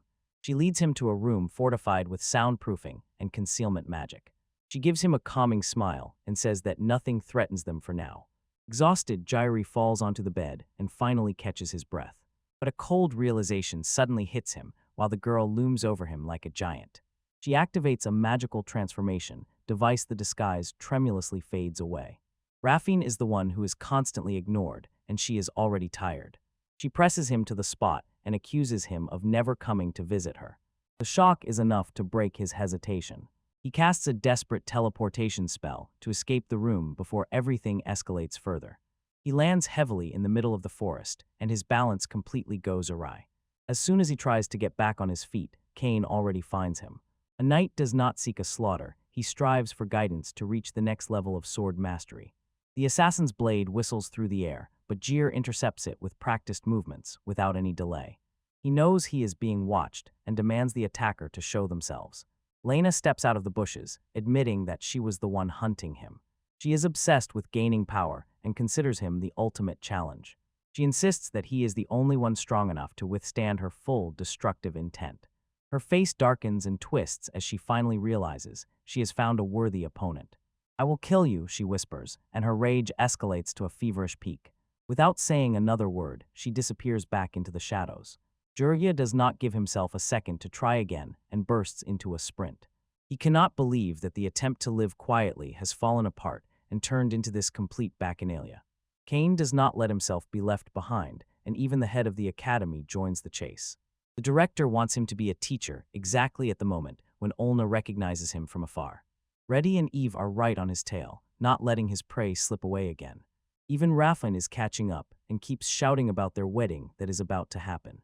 All Jairi wanted was to avoid trouble and live in luxury, but instead, he became a D-class adventurer hunted by an entire army of powerful women. Finally, he reached his limit and screams in frantic frustration out of pure despair. He only wants to laze around doing nothing, but the world has its own plans. He continues to flee in a hopeless march, and suddenly, a terrifying mark flashes on his forehead, warning of a dangerous new escalation. Jurya enjoys the morning sun, finally thinking he can rest a little. He dives back into the sheets, convinced that doing absolutely nothing is the highest peak of pleasure. But the moment quickly passes as soon as he feels something move under the blankets. He almost hits his head on the ceiling from shock. He cannot believe what he sees. Henri stands before him, a woman who is supposed to be dead. Her presence is frightening when she explains. A piece of her soul is now in it. She warns this new power will be extremely necessary for what is to come next. Jir opened his eyes and realized it was all just a vivid nightmare, but as soon as he exhaled, he found that the real Raffine had sneaked back into his bed. He has been on the run for several days, but somehow these girls manage to find him every time no matter where he hides. While Raffine sleeps peacefully, Jerry cannot shake the feeling that his reality is becoming as strange as his dreams. He tries to wash away the fatigue, but the reflection in the mirror reveals something terrible. A mysterious black mark appeared on his forehead, a lingering souvenir after the meeting with Henry. Suddenly, a dark, intelligent shadow bursts from the air demanding to be fed. Gareth throws an apple. The shadow reveals a whole row of torn teeth to swallow it without any pieces. It is the same predatory ability and the same trick. Jir realizes in horror that he is beginning to get involved and catch the principal. Despite its creepiness, the shadow is incredibly versatile. It behaves like a third limb, able to reach everything in the room. Another shock, now he can summon the legendary black sword from the item box with just a thought. Realizing that he needs answers, Jir decides his only option is to go to the magical library. He looks for Aldi, the eccentric principal cat of the academy, hoping for a favor. Jirai tries to stay calm and pretends as if the director will let him in without problems. Aldi is a master of provocations. He reminds Jir that he has the power to help, but whether he will actually do it is another story. After a few tense moments, the cat waves it off and laughs, promising to give him permission because they are such good friends. Aldi even goes so far as to organize a special carriage for the journey to rival Hello. While Jirai is truly touched, for the first time he thinks the leader is a normal guy. His gratitude instantly disappears when magical ropes suddenly whip out sharply and bind him tightly. Aldi smiled boldly and announced to the whole room that he had managed to catch Jir. Even her companion looked satisfied. The cat had fulfilled his part of the deal. Jirai sits there in complete shock, completely paralyzed and at the mercy of his partners. He tries to break free, but Aldi shows these are not ordinary ropes. This is an ancient magical artifact, one of only 3 that exist, and it makes escape impossible. Locked up and with no chance to break free, Jir is thrown into a carriage that rises into the sky and rushes toward their destination. Inside, the disguised Raffine wastes no time. She settles in as if at home and offers Jirai a paw-shaped pillow to ease his fatigue. Eva resists by trying to feed him homemade bento straight from her hands while they fly through the clouds. The younger girl gazes enchanted at the landscape and completely fails to notice the romantic quarrel happening nearby. Jirai begs them to untie him, but Eve refuses. She understands that as soon as Jirai is freed, he will immediately try to escape. Everything suddenly becomes awkward when Jirai declares he needs a bathroom break, so Eve pulls out a bottle of wine as a solution. She even offers to look away while he does his business, and this drives him to absolute horror. Raffine explains that she uses disguises to cross borders after Aldi sent her a magical letter.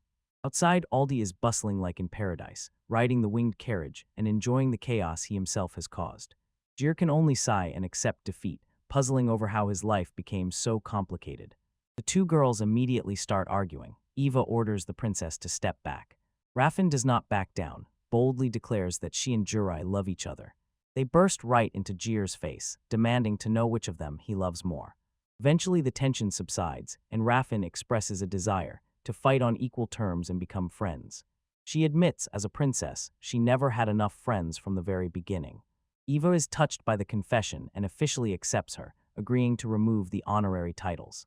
They even start planning a shopping trip when they land, leaving Jirai surprised. Could it be that they are really getting along now? As soon as the city rival Hello finally emerges from behind the clouds, the group prepares to descend. Jeremy looks at the sprawling landscape and realizes, wherever he goes, he cannot escape them. The guard stubbornly insists that the special zone where the magical library stands is strictly forbidden to enter. Aldi tries to pull status, claiming they received permission in advance. But the guard explains, the antihero group is entirely gathering in the reconstruction zone, so they cannot guarantee the safety of an adventure with a level reduction like Jirai. Rival Hilo is a nation under the heel of the Empire, built on the worship of heroes. This is land inhabited by beast folk, who still bear scars from a demonic attack that happened years ago. Many locals harbor an ancient grudge. Heroes are too late, they do not arrive in time to save their families. Retinoa gains access as an attack hero, but Jirai is preparing to part ways with him and find his own path. Ritaniwa is shocked by the thought of being separated from her teacher, and Aldi holds everyone back. Let the professional handle the negotiations. The cat turns on his cutest act, reaching out to the guard, begging, with eyes shining like polished ones. The guard is already at her limit when a cold, authoritative voice orders her to stop. A man named Lucas steps forward, and his presence immediately makes it hard to breathe. Jir can tell that this guy is bad news just by the way he carries himself. Despite beast ears, he has a human face, so he is a half-beast noble. He ignores the guard's protests and takes control of the gate. I say no, and he repeats, looking with complete contempt. He calls himself a talent hero and orders the group to disappear from sight. He demands that they get out while he hasn't lost his patience. Georgia does not flinch and notes, a hero cannot command people like that. His companion takes his side, but Lucas only snorts contemptuously, saying it is a natural law the weak must obey the strong. Jur clenches his fist as the tension reaches the point of about to explode. Behind him, he feels routines and trembling as she grips his coat. Lucas does not stop. He calls Jir a worthless bastard, then orders Retinwa to take him away. The girl freezes so fearfully that Jurya's blood boils. Lucas tries to silence her with a look, but Jerry has already heard enough. Don't open your mouth, it's annoying. Jerry sharply cuts off and stands between them. Lucas perceives this as an outright attack on his royal status as Prince Fortindependence. Jurai mockingly apologizes and says he didn't know who he was talking to, saying he didn't realize it was such an important person. He challenges the prince's logic, hinting, if the strong rule, then Lucas must obey him. He places a calming hand on Retinoa's head and promises that everything will be fine. Even if she is scared, Jir does not let it slow him down. He decides that it is time to prove who exactly stands at the top of the food chain. I am better than you, stronger. Jurai declares this with complete confidence. Lucas responds with a crooked, self-assured smile. He reaches for his weapon, eager to thoroughly crush the commoner. The fight is interrupted by a giant wolfman named Wisdom. He rushes headlong to check on his master. Lucas orders his subordinate to stay behind while he deals with the D-rank trash himself. Suddenly, Aldi recognizes the beastman and realizes that he has already seen this giant warrior. Turns out that Aldi and Wisdom were close friends. They studied magic together years ago. Wisdom serves as a lieutenant colonel for Lucas, the prince, who united 10 countries on the continent of Vestia. He believes that everyone must change in order to adapt to the times. Jurai's companion steps forward with a proposal. If Jurai wins the duel, they will enter the country. Lucas agrees, but only on the condition that Jurai will be her permanent guardian. She firmly refuses the terms, saying she does not intend to be a burden to someone who simply relies on Jurai for protection. She has worked so hard to get this far, and now she will not let herself be pushed onto the bench. Lucas raises the stakes, challenges her. If she wants an individual record, let her defeat Wisdom. She nods without hesitation and declares that she is much stronger than she looks. Even Eve, the white mage, steps forward to join the fight, refusing to be left behind. Everyone officially agrees to the terms, while Jarrett watches panicked throughout the day. This is a full-scale war between the attack hero party and the talent hero party. Princess Raffine smiles from ear to ear as she prepares for the first match. She promised Jurai that she would do everything she can. Jurai brushes her off, but the truth of the situation weighs as they prepare to face the heroic, talented party. Kid explains that he cast a spell so that no one would actually die, but Jurai still looks uncertain. Even if they cannot die, the trauma from feeling killed remains in your memories. Meanwhile, Eva is bustling, preparing the staff, and Reddy is sitting aside completely worn out and exhausted. Reddy is clearly going through hard times right now. Looking at Jirai's size, he notices that she is completely out of sorts, just as the preparations for the match are coming to an end. Kit steps out as the referee and announces, any magic or weapons are allowed. Raffine asks if it is allowed to use magic to force surrender, and as soon as she gets the green light, she is ready to move. Wisdom, the wolf beast folk, is also ready for the fight. The magic sphere activates, and the combat spell is launched. This is a duel between the assault squad and the talent team, and the team at the start sounded off. A bullet rises into the sky, creating a localized dimension for the fighters. Kit uses a projection tool, so Jir can observe how everything unfolds in real time. They were thrown into dense forest terrain, and Jir clearly knows this is a colossal defeat for Raffine. In this environment, wolf beastfolk thrive, and Raffine does not hesitate. She immediately growls, stop. Her magic works instantly. Knowledge pulls him in tightly, stopping him in place. She explains that under her magic he can do nothing, and politely asks him to surrender. Wisdom is not one to surrender. He is a member of the Adolf Knights, and their code commands victory even if it means losing limbs. For him, defeat is acceptable only through death. He does not dare order her to stop him if she wishes. Let her order him to commit seppuku. Raffine noticeably trembles. She is a kind princess who probably has never had to take someone's life. Jurai watches from outside and sees how her naive hope for a clean surrender collided with the unwavering determination of a warrior. 5 minutes pass, and the tense deadlock continues until the voice of reason speaks up with a request. Raphine holds her ground. She does not give the order for his death. Wisdom understands that she cannot be helped and finally makes his move. He lunges forward with terrifying speed and appears right behind her. "Then you'll make me," he growls and abruptly grabs her in his arms. His claws press into her throat, and Jurya instinctively lunges forward, trying to save her. The cat stops him and reminds, interference during the match is forbidden. Raphine tries again to activate her magic word. She shouts for him to stay away, but in the end, it's all in vain, and it completely fails. Wisdom shows he has been taking measures against her magic all this time. It turns out Wisdom specializes in anti-magic research, and after 5 minutes of influence, he can nullify her spell. Jairi thinks it's all over and worries. This defeat will leave an indelible scar on her forever. And the cat smiles and asks if Jir knows the true essence of verbal magic. Jir admits Raphine has not yet reached that level. Wisdom demands she submit, once more not wanting to cause her unnecessary harm. Raphine thinks about Jir and the role she wants to play beside him.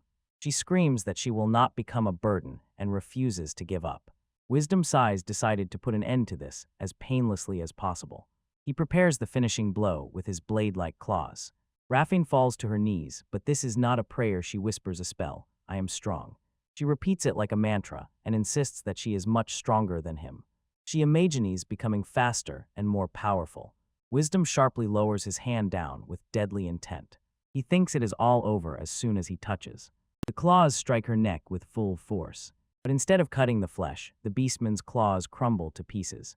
Jurai is shocked. She realizes that she has reached a state of self-physical enhancement thanks to the essence of word spells. Wisdom does not believe his eyes when he looks at the broken nails. Turning her conviction into pure strength, Raphine looks him straight in the eyes. "Surrender," she commands. Finally, the table turns. Raphine stands her ground and demands full capitulation from her opponent, Bestaiman. The wolfman does not retreat, even after just losing a nail. He lunges forward with a fierce grip, and Raphine catches his bite with her bare hands. Looking him straight in the eyes, she declares, "I am stronger than you." Before he can recover, she slips away with impossible speed, teasing that she is faster too. She takes advantage of his confusion. With a heavy leap from the trees, she falls to the ground and strikes so accurately that he crashes into the earth with a thud. But when Raphine stands over him, pleading for surrender once more, he holds proudly and declares that it is impossible to surrender to a little girl. With cold determination, she raises a claw to his throat and asks if it is really impossible. Tears glistened in her eyes as the full weight of the moment overwhelmed her. With a final sorry, she delivers the last blow. The duel ends in a fountain of blood. The victor is officially declared a princess, and the wolfish man Xenon grabs his throat, unable to believe his eyes. To Eyes ecstatic for her incredible display of the magic of words. However, the fight took its toll. The consequences are visible, and Raphine, in a shocked state, asks for a moment to rest. Djir approaches her and admits, even if the fighters from the Fallen return to life on this battlefield, the trauma from killing is still too vivid. He asks why she pushed herself so far, and she admits that she was testing the limits of her magical theory. She breathes a sigh of relief that she did not give up, and understands. The magic of words is fueled entirely by the faith of the one who used it. Watching her, Dizuri understands. Her determination has grown to such a level that she has decided to stay by his side forever. The mood changes sharply when Eve finally appears at her own fight and apologizes for being late. Djir sees that Raphine is still a bit pale, but she quickly hides her anxiety behind a wild smile and assures that she is doing great. Eva is less confident, noting she was the best in written exams, but in practical tasks she always finished dead last. Suddenly Xenon returns, dragging behind him a little girl in a cap, and she mercilessly trolls him for losing to a girl. This newcomer Maya is Eva's next opponent, and it is clear that she is not at all pleased with her duties in the heroic party. Maya Spadiev and immediately pointed a finger, and recognizing her, shouted her name. She was ignited. She burns with the desire to settle the score and prove who of the two is the stronger mage. Tona whispers to Jurya that they studied at the same academy, and this makes their rivalry classic. The tension rises while Maya waits for an answer, then Eve tilts her head and asks, "Who are you?" Maya is simply devastated and relentlessly pulls Eve with a reminder that they were supposed to be friends who constantly talk. She even says her full name, Maya Katsavalida, hoping to awaken a memory. Eve directly throws a frank apology and says that back then she simply had no time for friends, and now she doesn't even remember her. Jerry can only silently watch as Eve mercilessly stops her. The match officially starts between two white mages. Georgia expects a long, exhausting fight of healing and endurance, but Maya instantly shatters these hopes, landing a bloody high kick to Eva's face. Maya is not a traditional healer. She is a close combat specialist, capable of taking down master fencers with her bare hands. Besides her combat skills, she is said to be a true goddess of housekeeping, so she turns out to be a terribly high-class all-rounder. Maya pressures Eve to stop defending and finally fight back and start fighting. She admits that her motivation is born from a miserable defeat at Eve during the entrance exam, a memory that still fuels rage within her. She breaks down into tears irritably because she clearly remembered Eve, but in return she was completely forgotten. Eve begins to mutter quietly, recalling her past as a demon who, while blessing, took lives. She understands a single treatment is not enough to protect what she cares about. When a powerful aura begins to swirl around her, Maya freezes in shock. Having taken away her resolve to fight, Eve activates her magical expansion. She manifests a water sickle, a deadly blend of elemental magic, and her unique blessing. Eve thanks Rei for her transformation and refuses to repeat the mistakes of her past. Maya mocks the clumsy weapon, but Eve is resolutely determined to protect those she cares about. She rushes forward, determined to become stronger, while Maya prepares to strike. The Reaper's blade passes through Maya's hand, the silence evokes fear, and she remains bewildered. Maya tries to climb onto high heels, but her hand remains blackened, an unhealing stump. She panics when the wound starts to rot further. Rei understands that Eva deliberately initiates excessive treatment during her blessing. The Reaper does not cut the flesh, he floods the target with so much healing magic that a biological collapse occurs. Rei recalls how Eva endures exhausting training at the academy. She pushed herself to the limit every day, driven by a goal only she knew. Rei admits that even without him, she never stopped training. The injured Maya seems to choke back a storm of desperate tears. She tries to come up with an excuse for her defeat, but Eva's sincere apologies only make her feeling emptier. Eva apologizes for forgetting about their former connection. She admits that they are not friends yet, but extends a hand with a simple, "Let's be friends." Maya pretends it's no big deal, but she is noticeably moved when she accepts this gesture. She insists they remain rivals in the race to defeat the Demon Lord. Rei sighs with relief, seeing the conflict finally resolved peacefully. He praises Eva for her persistent work and draws a rare, genuine smile from her. The mood changes as soon as Lucas steps forward and brushes them all off. They are useless. He directly challenges Rei and intends to put him in his place so he gets a D rank. Rei is already ready to put an end to this arrogance. The battlefield activates it, throws them into a deserted wasteland where Rei can finally unleash all his power. Lucas Mox shows reckless courage. He starts cursing Rei's comrades and calls Reddy's hero absolute trash. Rei lunges forward and instantly closes the distance, ordering Lucas to shut up. Lucas barely smiles, realizing he has found Rei's weak spot. Rei demands that Lucas explain what he did to Reddy. Lucas plays dumb, mocking Rei's emotional outburst. Rei tightens his grip even more and declares that he is simply doing what he wants now. He demands an immediate response. Lucas offers a deal. If you win, he will speak. He disappears instantly. Suddenly, the sky fills with a real forest of flying swords. Lucas orders Rei to despair before the power of a true hero. Rei freezes in place when he sees the shamelessly massive power of the talented hero's strength. Jir barely manages to react. Just as Lucas announces teleportation, a hail of steel falls from the sky. He manages to dodge the cluster of blades, but such an amount of high-level weaponry is simply overwhelming. Jairi realizes these are not just random blades. These are several different holy swords, and each carries its own blessing. If he tried to block, he would be torn to pieces. Lucas suddenly slips behind, mocking his confused expression. The hero with cat ears strikes with dazzling speed, forcing Jure to desperately parry the heavy blow. Lucas continues the mental attack, disappearing and reappearing again, as if blinking through reality, while Georgia tries to keep up with his movements. A sharp strike of the blade pierces the air, and blood appears on Juria's cheek. Lucas towers, disappointed by what he considers the absence of a real challenge. Juria wipes the blood and realizes this is not teleportation, but a technique called phantasmal deception. Lucas confirms the theory and explains that he uses the illusionary abilities of the ancient phantom hero. Jir connects all the dots and understands. Lucas's true gift is the ability to channel the powers of legendary heroes from history. Lucas slyly smiles, surrounded by a forest of recreated sacred swords. Claiming this is his talent, he calls himself the highest chosen one. Jurgia cannot help but call him a cheat and a vile bastard for such a broken ability.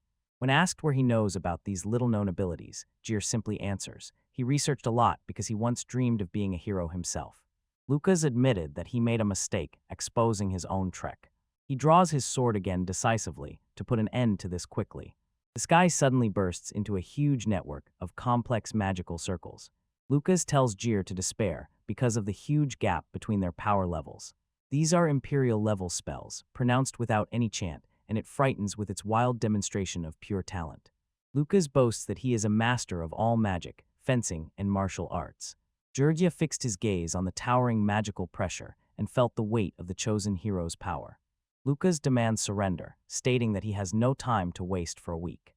Jirai clenches his fist and asks if this is really all the hero can show him. He raises his hands in a mocking gesture of a wet surrender. With a sharp smile, Jir tells Lucas that the one who should surrender is him. Lucas thinks that the degrinker has finally lost his mind and prepares to deliver the final blow. He decides that he has had enough of Jurgia's show games. Jurgia wearily exhales a heavy sigh and stretches his hand to the sky. In a moment, Jurgia's magic explodes, completely nullifying the Imperial spells, raising a colossal explosion. Lucas is left speechless. He cannot comprehend how Durhanker simply severed his strongest magic. Jairi pretends that all this is just weight training and tells the stunned Lucas that he is already too tired to continue. Lucas does not give up. He draws his sword and launches into one last desperate attack.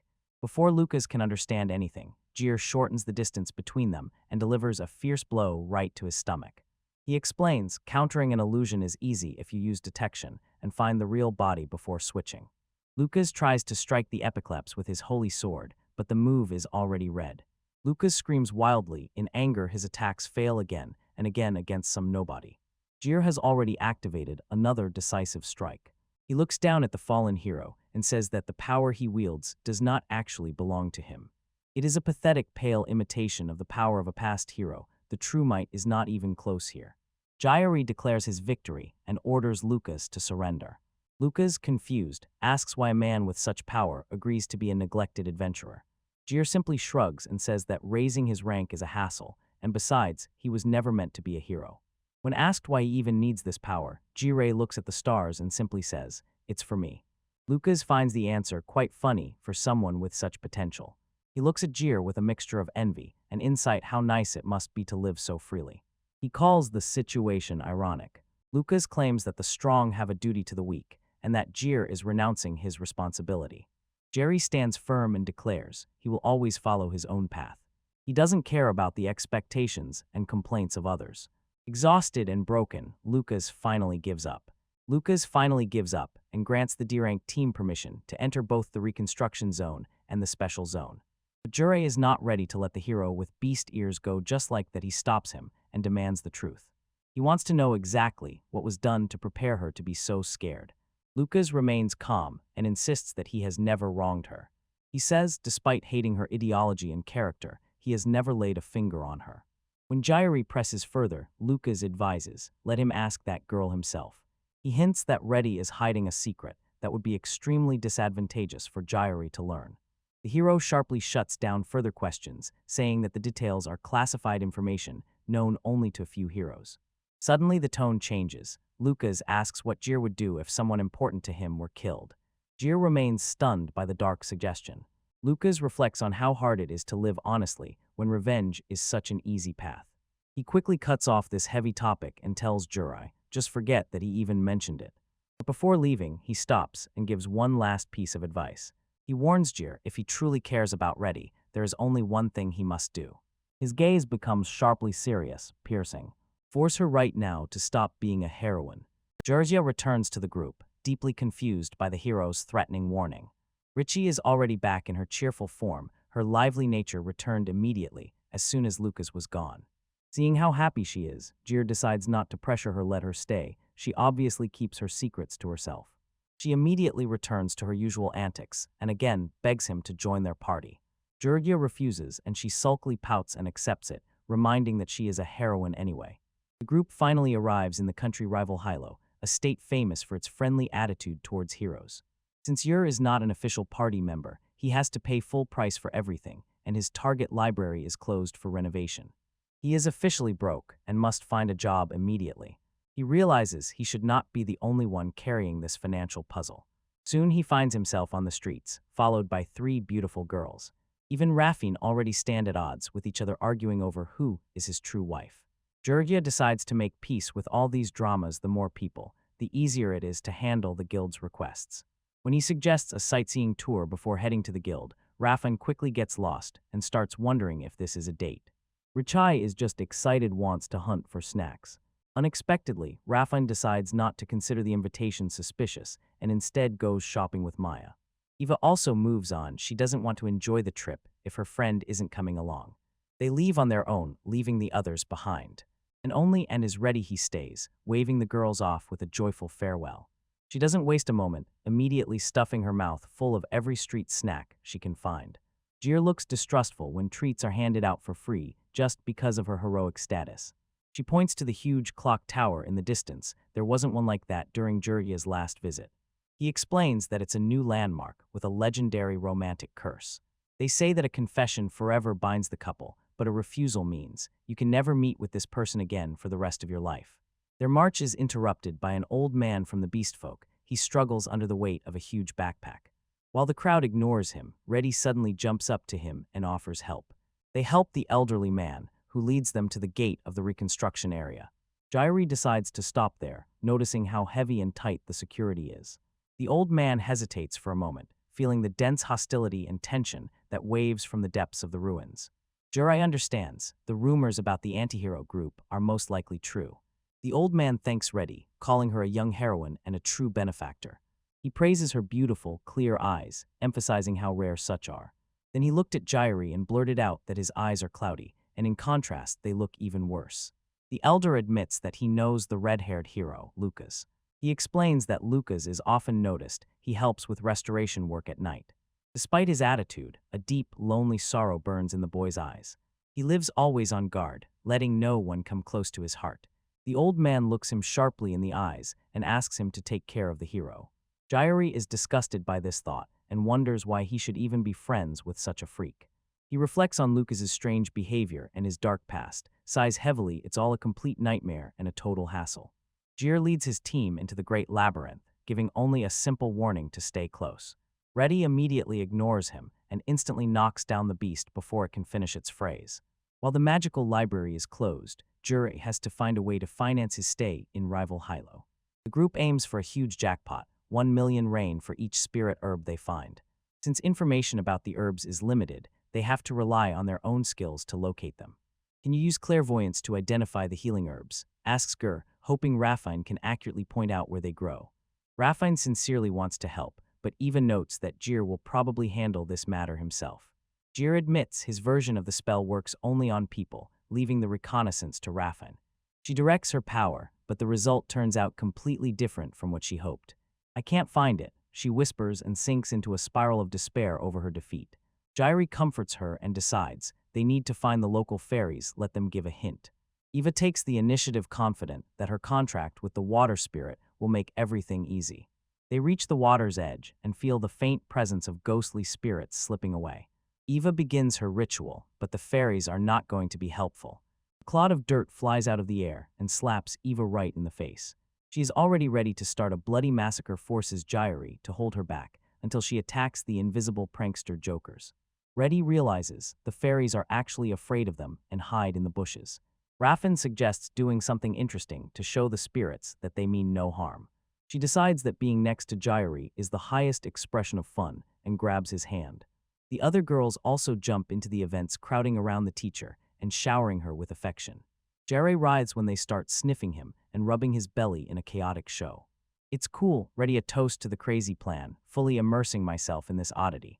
Even Jir can't hold back and barely smiles. It's hard not to react to the absurdity of the event. The fairies finally appear, but to the cloud-eyed harem riffraff before them, they don't look impressed at all. Offended, Jurai decides it's time to stop playing polite and catch up with them. He traps the small spirits in a jar to force them to talk. They report that the wounded demon hid in the nearest lake. The fairies are afraid they will be eaten and haven't seen their friends return from the water. The Jurano demons are dangerous creatures born of human malice that must be dealt with. He agrees to exterminate the threat to the delight of the captured fairies. I'll tell you everything, they promise as Jerry demands. Name the location of the herbs, and that will be his price. The surface of the lake seems, it's hard to imagine that a demon was lurking beneath it. Jairi reveals that he has already used remote magic and wiped out all the weak guards in the underwater cave. Eve is stunned. He managed to clear the way, and not once did he sweat. When only the master demon remains, Georgia prepares his team for the final battle. He distributes magical earrings that allow them to breathe and stay dry underwater. Raffin is deeply moved by the gift and vows to keep this one-time weapon forever. The team dives into the depths and heads straight to the dark entrance of the flooded cave. They surface through the water into an ancient stone structure hidden beneath the waves. In the center of the hall stands a mysterious altar. There a lonely dagger lies shimmering with strange energy, and Yuri immediately notices it, suspicious. He focuses and reaches out to grab the weapon. Suddenly, thick black smoke bursts from the altar and engulfs the entire group. The girls panic because the dark smoke completely blocks their vision. When the fog finally clears, they find themselves in the middle of a bustling town. Jar understands that they are trapped in an Amana world, which replays the past.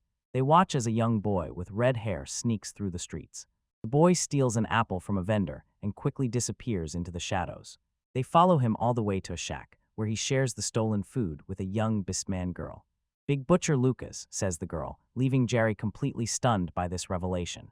Henry wheezes as he breathes, when the illness finally grips his fragile body. Lucas tries to hold on, promising to feed his younger brother and take care of everything. He refuses to listen to any talk of surrender, swearing to find a cure for the spirit's disease. In response, Henry can only manage a weak smile through the pain. Desperately seeking the strength to change his fate, Lucas pours every bit of his soul into sword training.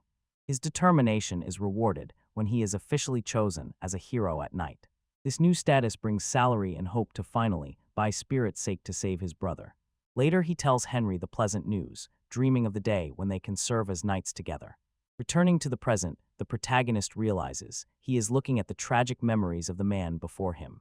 Spirit sickness is a deadly curse that destroys the soul and often drives victims to suicide through unbearable torment. Despite Lucas's success, Henry's condition continues to rapidly decline until he becomes completely bedridden. Lucas undertakes a desperate mission to guard the nobleman near the labyrinth, where fragrant herbs are said to grow. He carries Henry in a cart with him, but the boy's health reaches its limit during the journey. Lucas cast aside the pride of a knight and fell into pleading with the nobleman give at least a drop of spirit's sake.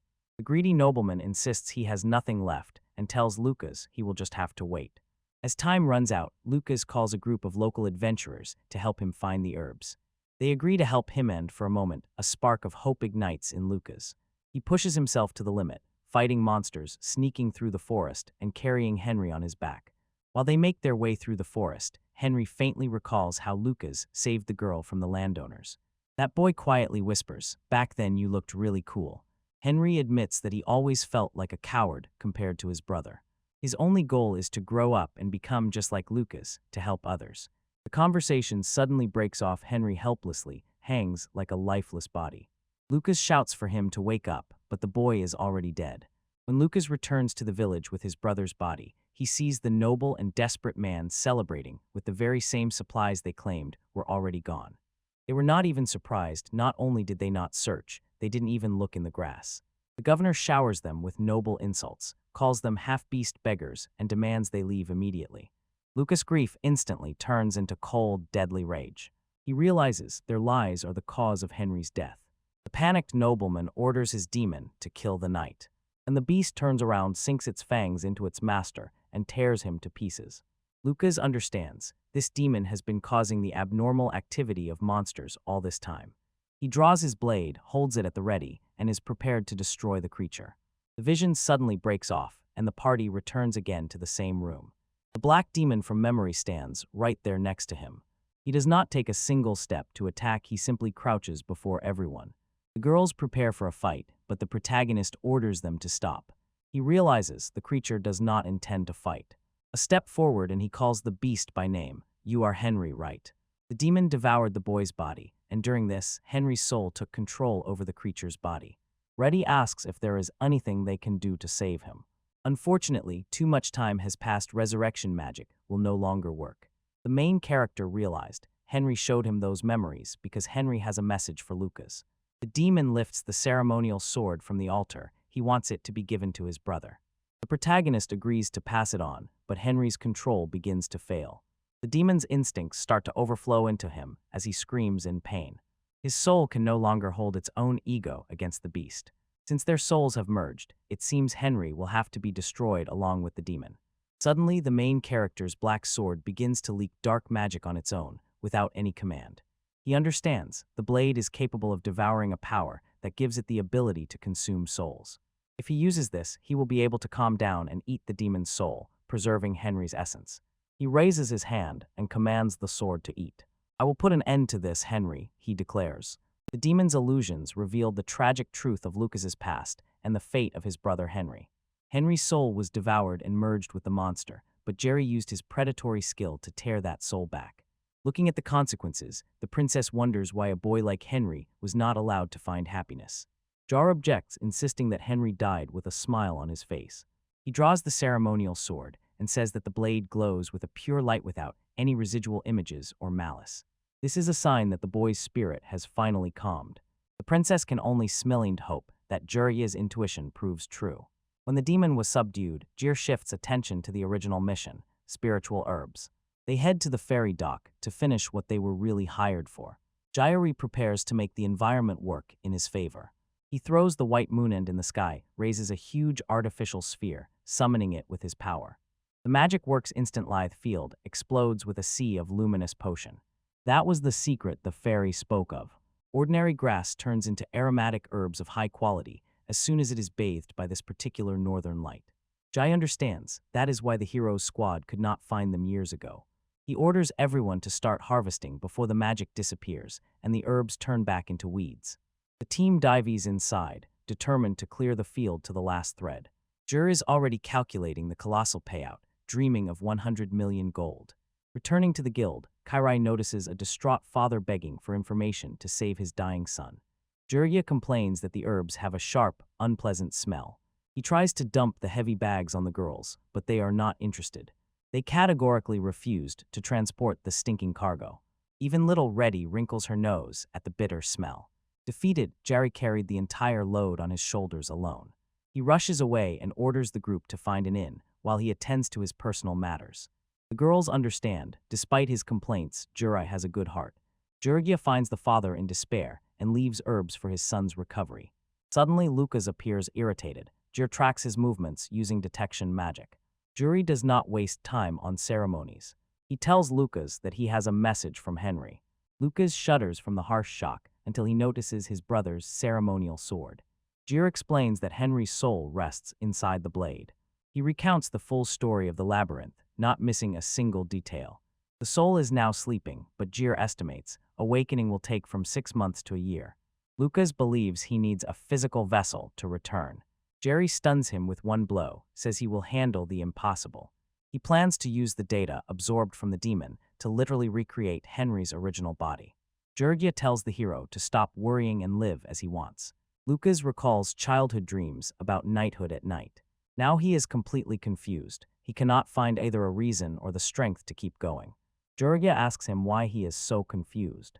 He emphasizes that everyone's beliefs change over time. Lucas admits he hates this world and its desire to use kind-hearted people. He is disgusted by the very idea of heroism. For him, life for justice is a foolish and dangerous path that leads only to losses. Jurgia simply tells him that he is wrong.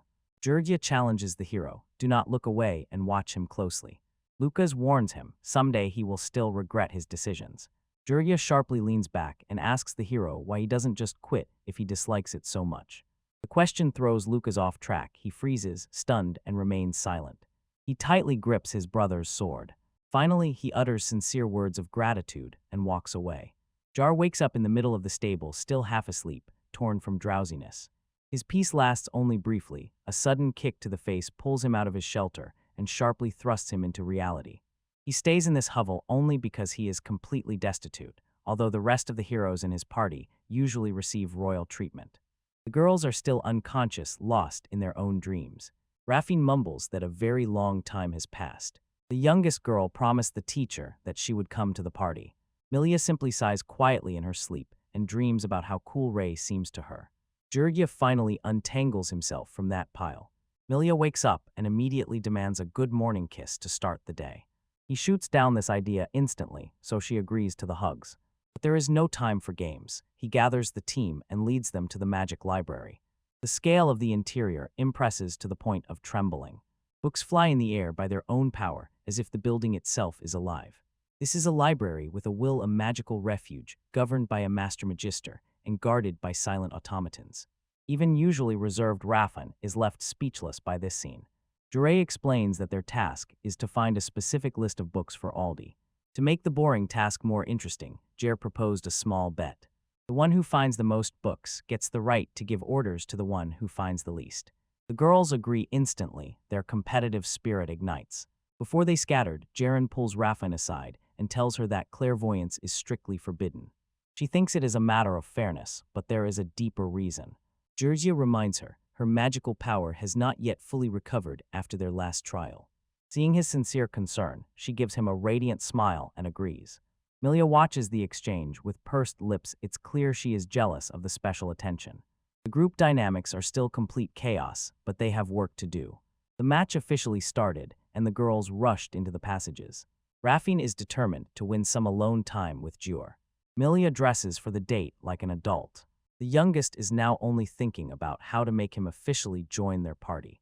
As soon as the girls are no longer visible, Jir turns away from the search area. He has no intention of losing this game. He activates a magic circle on the floor, realizing it's faster to consult an expert than to wander blindly. He immediately heads straight to the very heart of the structure. He opens the hidden door and sees that the self-appointed librarian is already waiting for him. "Well, take your time," she says, barely glancing from behind the desk. Francesca sits comfortably and slowly draws from a long pipe. She notices how rarely Jir comes to her for a conversation. She immediately starts flirting, insisting that she missed his skin at night. Jurgia does not believe her. He says she lies as easily as she breathes. He even mocks the fact that she dresses like a child. Francesca is a complete mystery, and this appearance of hers is most likely just another of her many forms.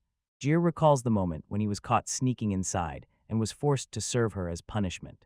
Jir cuts off the small talk to show her the dark, toothy power he has just manifested. Francesca instantly becomes interested, noticing that this is by no means like any existing magic. Then he shows her a strange mark on his forehead. It appeared after the demon disappeared. She understands the mark may be a designation of something much older. She pulls a specific book from the shelf with records about the Magian's humanoid demons who were defeated by heroes in the past. These creatures had high intelligence, but were known for their solitude. However, she points to the only exception where the human heart and imagination were connected. Jare looks at the illustration in the book and freezes. The figure in the drawing has a mark that looks exactly like his own. The similarity is too close for it to be a coincidence. Francesca closes the book, the playfulness disappears, and a chilling seriousness freezes in her gaze. She looks him intently in the eyes and asks the only question he was not ready for: "Are you really human?" Francesca asks if Jure is human at all. He insists that he is just a good guy without horns or wings, and he points to the strange mark on his forehead that appeared only recently. Francesca admits she was only half joking, but the sign is undeniable. She concludes, the woman whom Jir defeated is definitely connected to this mystery. Giorgio is chilled when he realizes he cannot endure being associated with a heroine mark. Francesca conducts a full-body examination to find answers. Jurai immediately cuts her off. He shifts the conversation to the girls who find him again and again, despite his anti-tracking magic. Francesca pauses and contemplates the reason. Her face becomes stern as she begins to analyze the situation. Suddenly, she has a breakthrough. She declares that the answer is simply love. Jir is completely confused by this suggestion. She insists that romance is the most wonderful force in all existence. According to her, their devotion allows them to bypass any magical obstacles. Francesca begins a lecture on the nature of life and stumbles upon something. She says that fate is not accidental, it is predetermined. There is a special magic that makes these meetings inevitable. This spell is called clairvoyance. It is mainly used for searching, and it also connects fates. This means that Raffinian can find him wherever he hides. Francesca calls it a miracle of unbreakable devotion. Jir wonders how even Reddy manages to track him so easily. Francesca suggests that others simply learn from the main user. She notes that only women seem capable of applying this specific power. Jirya is stunned he has his own version of this ability. He tries to brush it off and focus on the book search competition. Francesca notes that he may have underestimated his companions. She admits that the girls have already completed the task. Raffin, Eva, and Reddy proudly show a huge stack of books they have gathered. Jairi is left speechless by their frightening efficiency. The next day, Jirya holds onto the massive armored bird with both hands, otherwise he will die. He barely survives this high-speed race and feels like he's about to vomit, and the spectators are amazed that he wasn't thrown out immediately. Raffin is sparkling with joy. She immediately pulls him to the next attraction. Jir is exhausted and just wants a minute to rest. He lost the book contest, and now he has to fulfill Raffin's request a private date. He admits to himself, a day with her is actually not such a bad thing, but Jir notices that they are not alone at all. Even Reddy caught their tail, and in costumes that look extremely suspicious. Eve chews without stopping, while Reddy tries to shut her up and keep her quiet. They believe their disguises are flawless. Her closeness makes him nervous. Eva peeks from the shadows with a look of pure envy. Jir decides to get rid of his trackers and grabs Raffin by the hand. They didn't even have time to recover. They run, turn around, and just rush past the place where they were hiding. When the shore becomes clear, Jir admits he knew from the very beginning that they were being watched. Raffin confesses she didn't care about others, but she really wanted to be alone with him. She gives a warm, stunning smile, and he, not having time to recover, loses his train of thought. Jurai freezes for a moment, and she silently searches for words. He recalls Francesca's words about pure love. Before he can say a single word, Raffin suggests one more stop at the end of the evening. They climb up to the clock tower to watch the sunset over the city. Raffin admires the beautiful view with enthusiasm and catches the cool breeze. She thanks him for such a wonderful day. Jir tries to look cool, claiming that he was just dragged along. She throws a glance at her with a gloomy expression and calls her by name. Raffin turns to him, feeling how the atmosphere has changed. She playfully asks if he was going to start a conversation about the wedding. Jurai does not laugh and tells her that it is a very important matter. Raffin's smile fades as soon as she sees that merciless power in his eyes. Jir clenches his fist, stealing his last strength. He delivers a devastating blow to her very heart and commands, "Stop worrying about me." Jerry tears out the harsh truth, calling himself a worthless, lazy person who does not understand what attracts her to him. He turns away from her and demands that she stop bothering him forever. Raffin freezes, trying to distance herself from their shared history. She does not let him go, even when he insists that their time together is over. Clutching her skirt, she tells him that his self-hatred is a complete misunderstanding. Jurai insists that he is just scum, but Raffin remembers the kindness he showed from the very day they met. Seeing him as he is now, she begins to love even deeper. Tears well up in her eyes as she demands an answer why he is so attentive if he actually does not care. "Why do you care about me?" she exclaims, seeing through his cold mask. Jir remains silent as he prepares to share a memory of their past. Several years ago, after a meeting at their secret base, she invited him to her birthday. It was a luxurious event, but as soon as her father left, the superficial guests disappeared. Lonely, on the verge of tears, she suddenly heard a knock on the window. Jurai finished his business early and stealthily slipped inside, immediately reaching out for the food at the party. This simple feeling of presence and her loneliness vanished in an instant. Looking at him now, she understands. Her heart was stolen at that very moment, many years ago. She always knew he was a hopeless person, but loves every part of him just as he is. She begs him to allow her to stay close to him. Jar tries once again to push her away, insisting he can survive on his own. And Raffin sees the vulnerability he hides and fears. If she stops watching over him, he might disappear. She apologizes for being a bother, but Jir tells her, if she thinks she is wrong, then just stop. Raffin knows there is only one way for Jurai to truly get rid of her. She spreads her arms wide, as if offering herself to his blade. "Kill me," she says with a completely calm smile. Jir is clearly embarrassed by her extreme determination. He asks if she is stupid, but understands. She is testing the very nature of his soul. He draws a black blade, and with a cold gaze responds to her desire. He looms over her, and the tip of the sword is already ready to strike. But just as he prepares to swing, his hand begins to tremble uncontrollably, without stopping. He cannot do it, and by this proves, the kindness she always saw was genuine. Raffin smiles. She does not care, she does not mind dying by his hand after 9 long years of waiting. She pours out her soul, confessing again and again her admiration and love. She swears she will keep repeating this until he finally accepts her. Jir can only look down in defeat, unable to maintain a mask of indifference. Raffen gently asked him to raise his head. She takes him in both hands and presses his face, forcing him to look into her eyes. Suddenly her appearance changes again, and she appears in her radiant, true form. Jurai finally freezes, looking at her eyes with admiration. She teases him for being so kind and so busy. When his deadly aura clears the space, she proposes a game to settle everything. If her feelings for him ever disappear, she loses the fight. And if Jurai eventually falls in love with her, that will be his loss. Jir cannot hold back and giggles at the absurdity of these formulations. Raffen is ready for anything, even the thought that he might choose someone else, because she is not going to lose. She bursts into a bright smile, determined to win his heart. Jario's eyes felt. There is nowhere to run. Her relentless affection will not let go. Exactly what I need, she exclaims joyfully. Jir warns her that he is stronger than she thinks, but she is ready for this challenge. Suddenly the crowd notices the princess and the rumored dark-haired seducer with her. He jumps from the high balcony, catches her, and snatches her into the open sky. Flying over the rooftops, Desiree still tries to convince himself that they should not be together. But as soon as he looks at his beautiful companion, his resolve finally cracks and crumbles. I will make you fall in love with me, she shouts to the wind. And Lucas reflects on the heavy expectations that weigh on his shoulders. He does not take his eyes off his blade, a reminder of the hero he was forced to become. He remembers a time when everything was simpler, and he was just a proud older brother. To play the role of the perfect knight, he buried his own weaknesses deep inside, but watching his brother's purity only fueled an ever stronger envy. That kindness was a light he could no longer bear to look at. Eventually, those beautiful words and high ideals became a disgusting burden. The disgust grew until he could not even look at his own reflection. He is no longer the man he used to be. With a final gesture of defiance, he throws his past into the water. A new call arrives, and the heroes once again receive the signal to go into battle. Returning to the base, the atmosphere is far from calm. Eva greets the returning duo, but in her eyes is sharp suspicion. She senses a shift in their relationship and demands answers.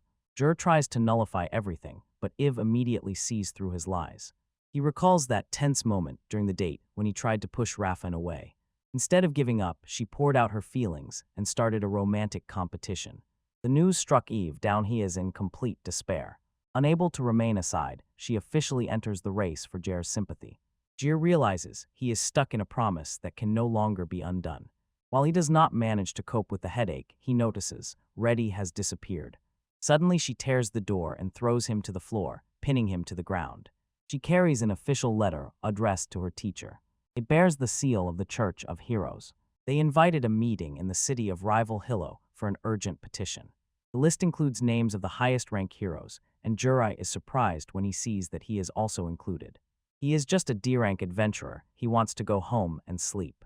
The letter directly orders him to come alone on a separate day. He heads to the majestic cathedral, feeling the weight of its history upon him. This religion worships the first hero, a woman named Ryan. They exalt her as a heroine of the beginning. Her image is even engraved on the continent's money. Jerry remains skeptical. She remembers that most historians consider her a myth. He still hasn't forgotten how the church deceived him, making him buy a vase at twice the price when he was younger. For him, the hero Ryan is just a fairy tale. Suddenly, a voice echoes through the hall. It speaks about the salvation of the soul. Jairi complains about his ridiculous commissions on donations and does not suspect that he is being watched. The stranger calmly defends the church's operating funds with a slight smile. Frightened, Jure turns around and looks for the one who called him. The young man simply calls himself Norman. He carries such a presence that Jir immediately gets nervous. Norman reveals his true identity. He is a bishop and the current hero of luck. He shows a polite smile, but the real game is just beginning.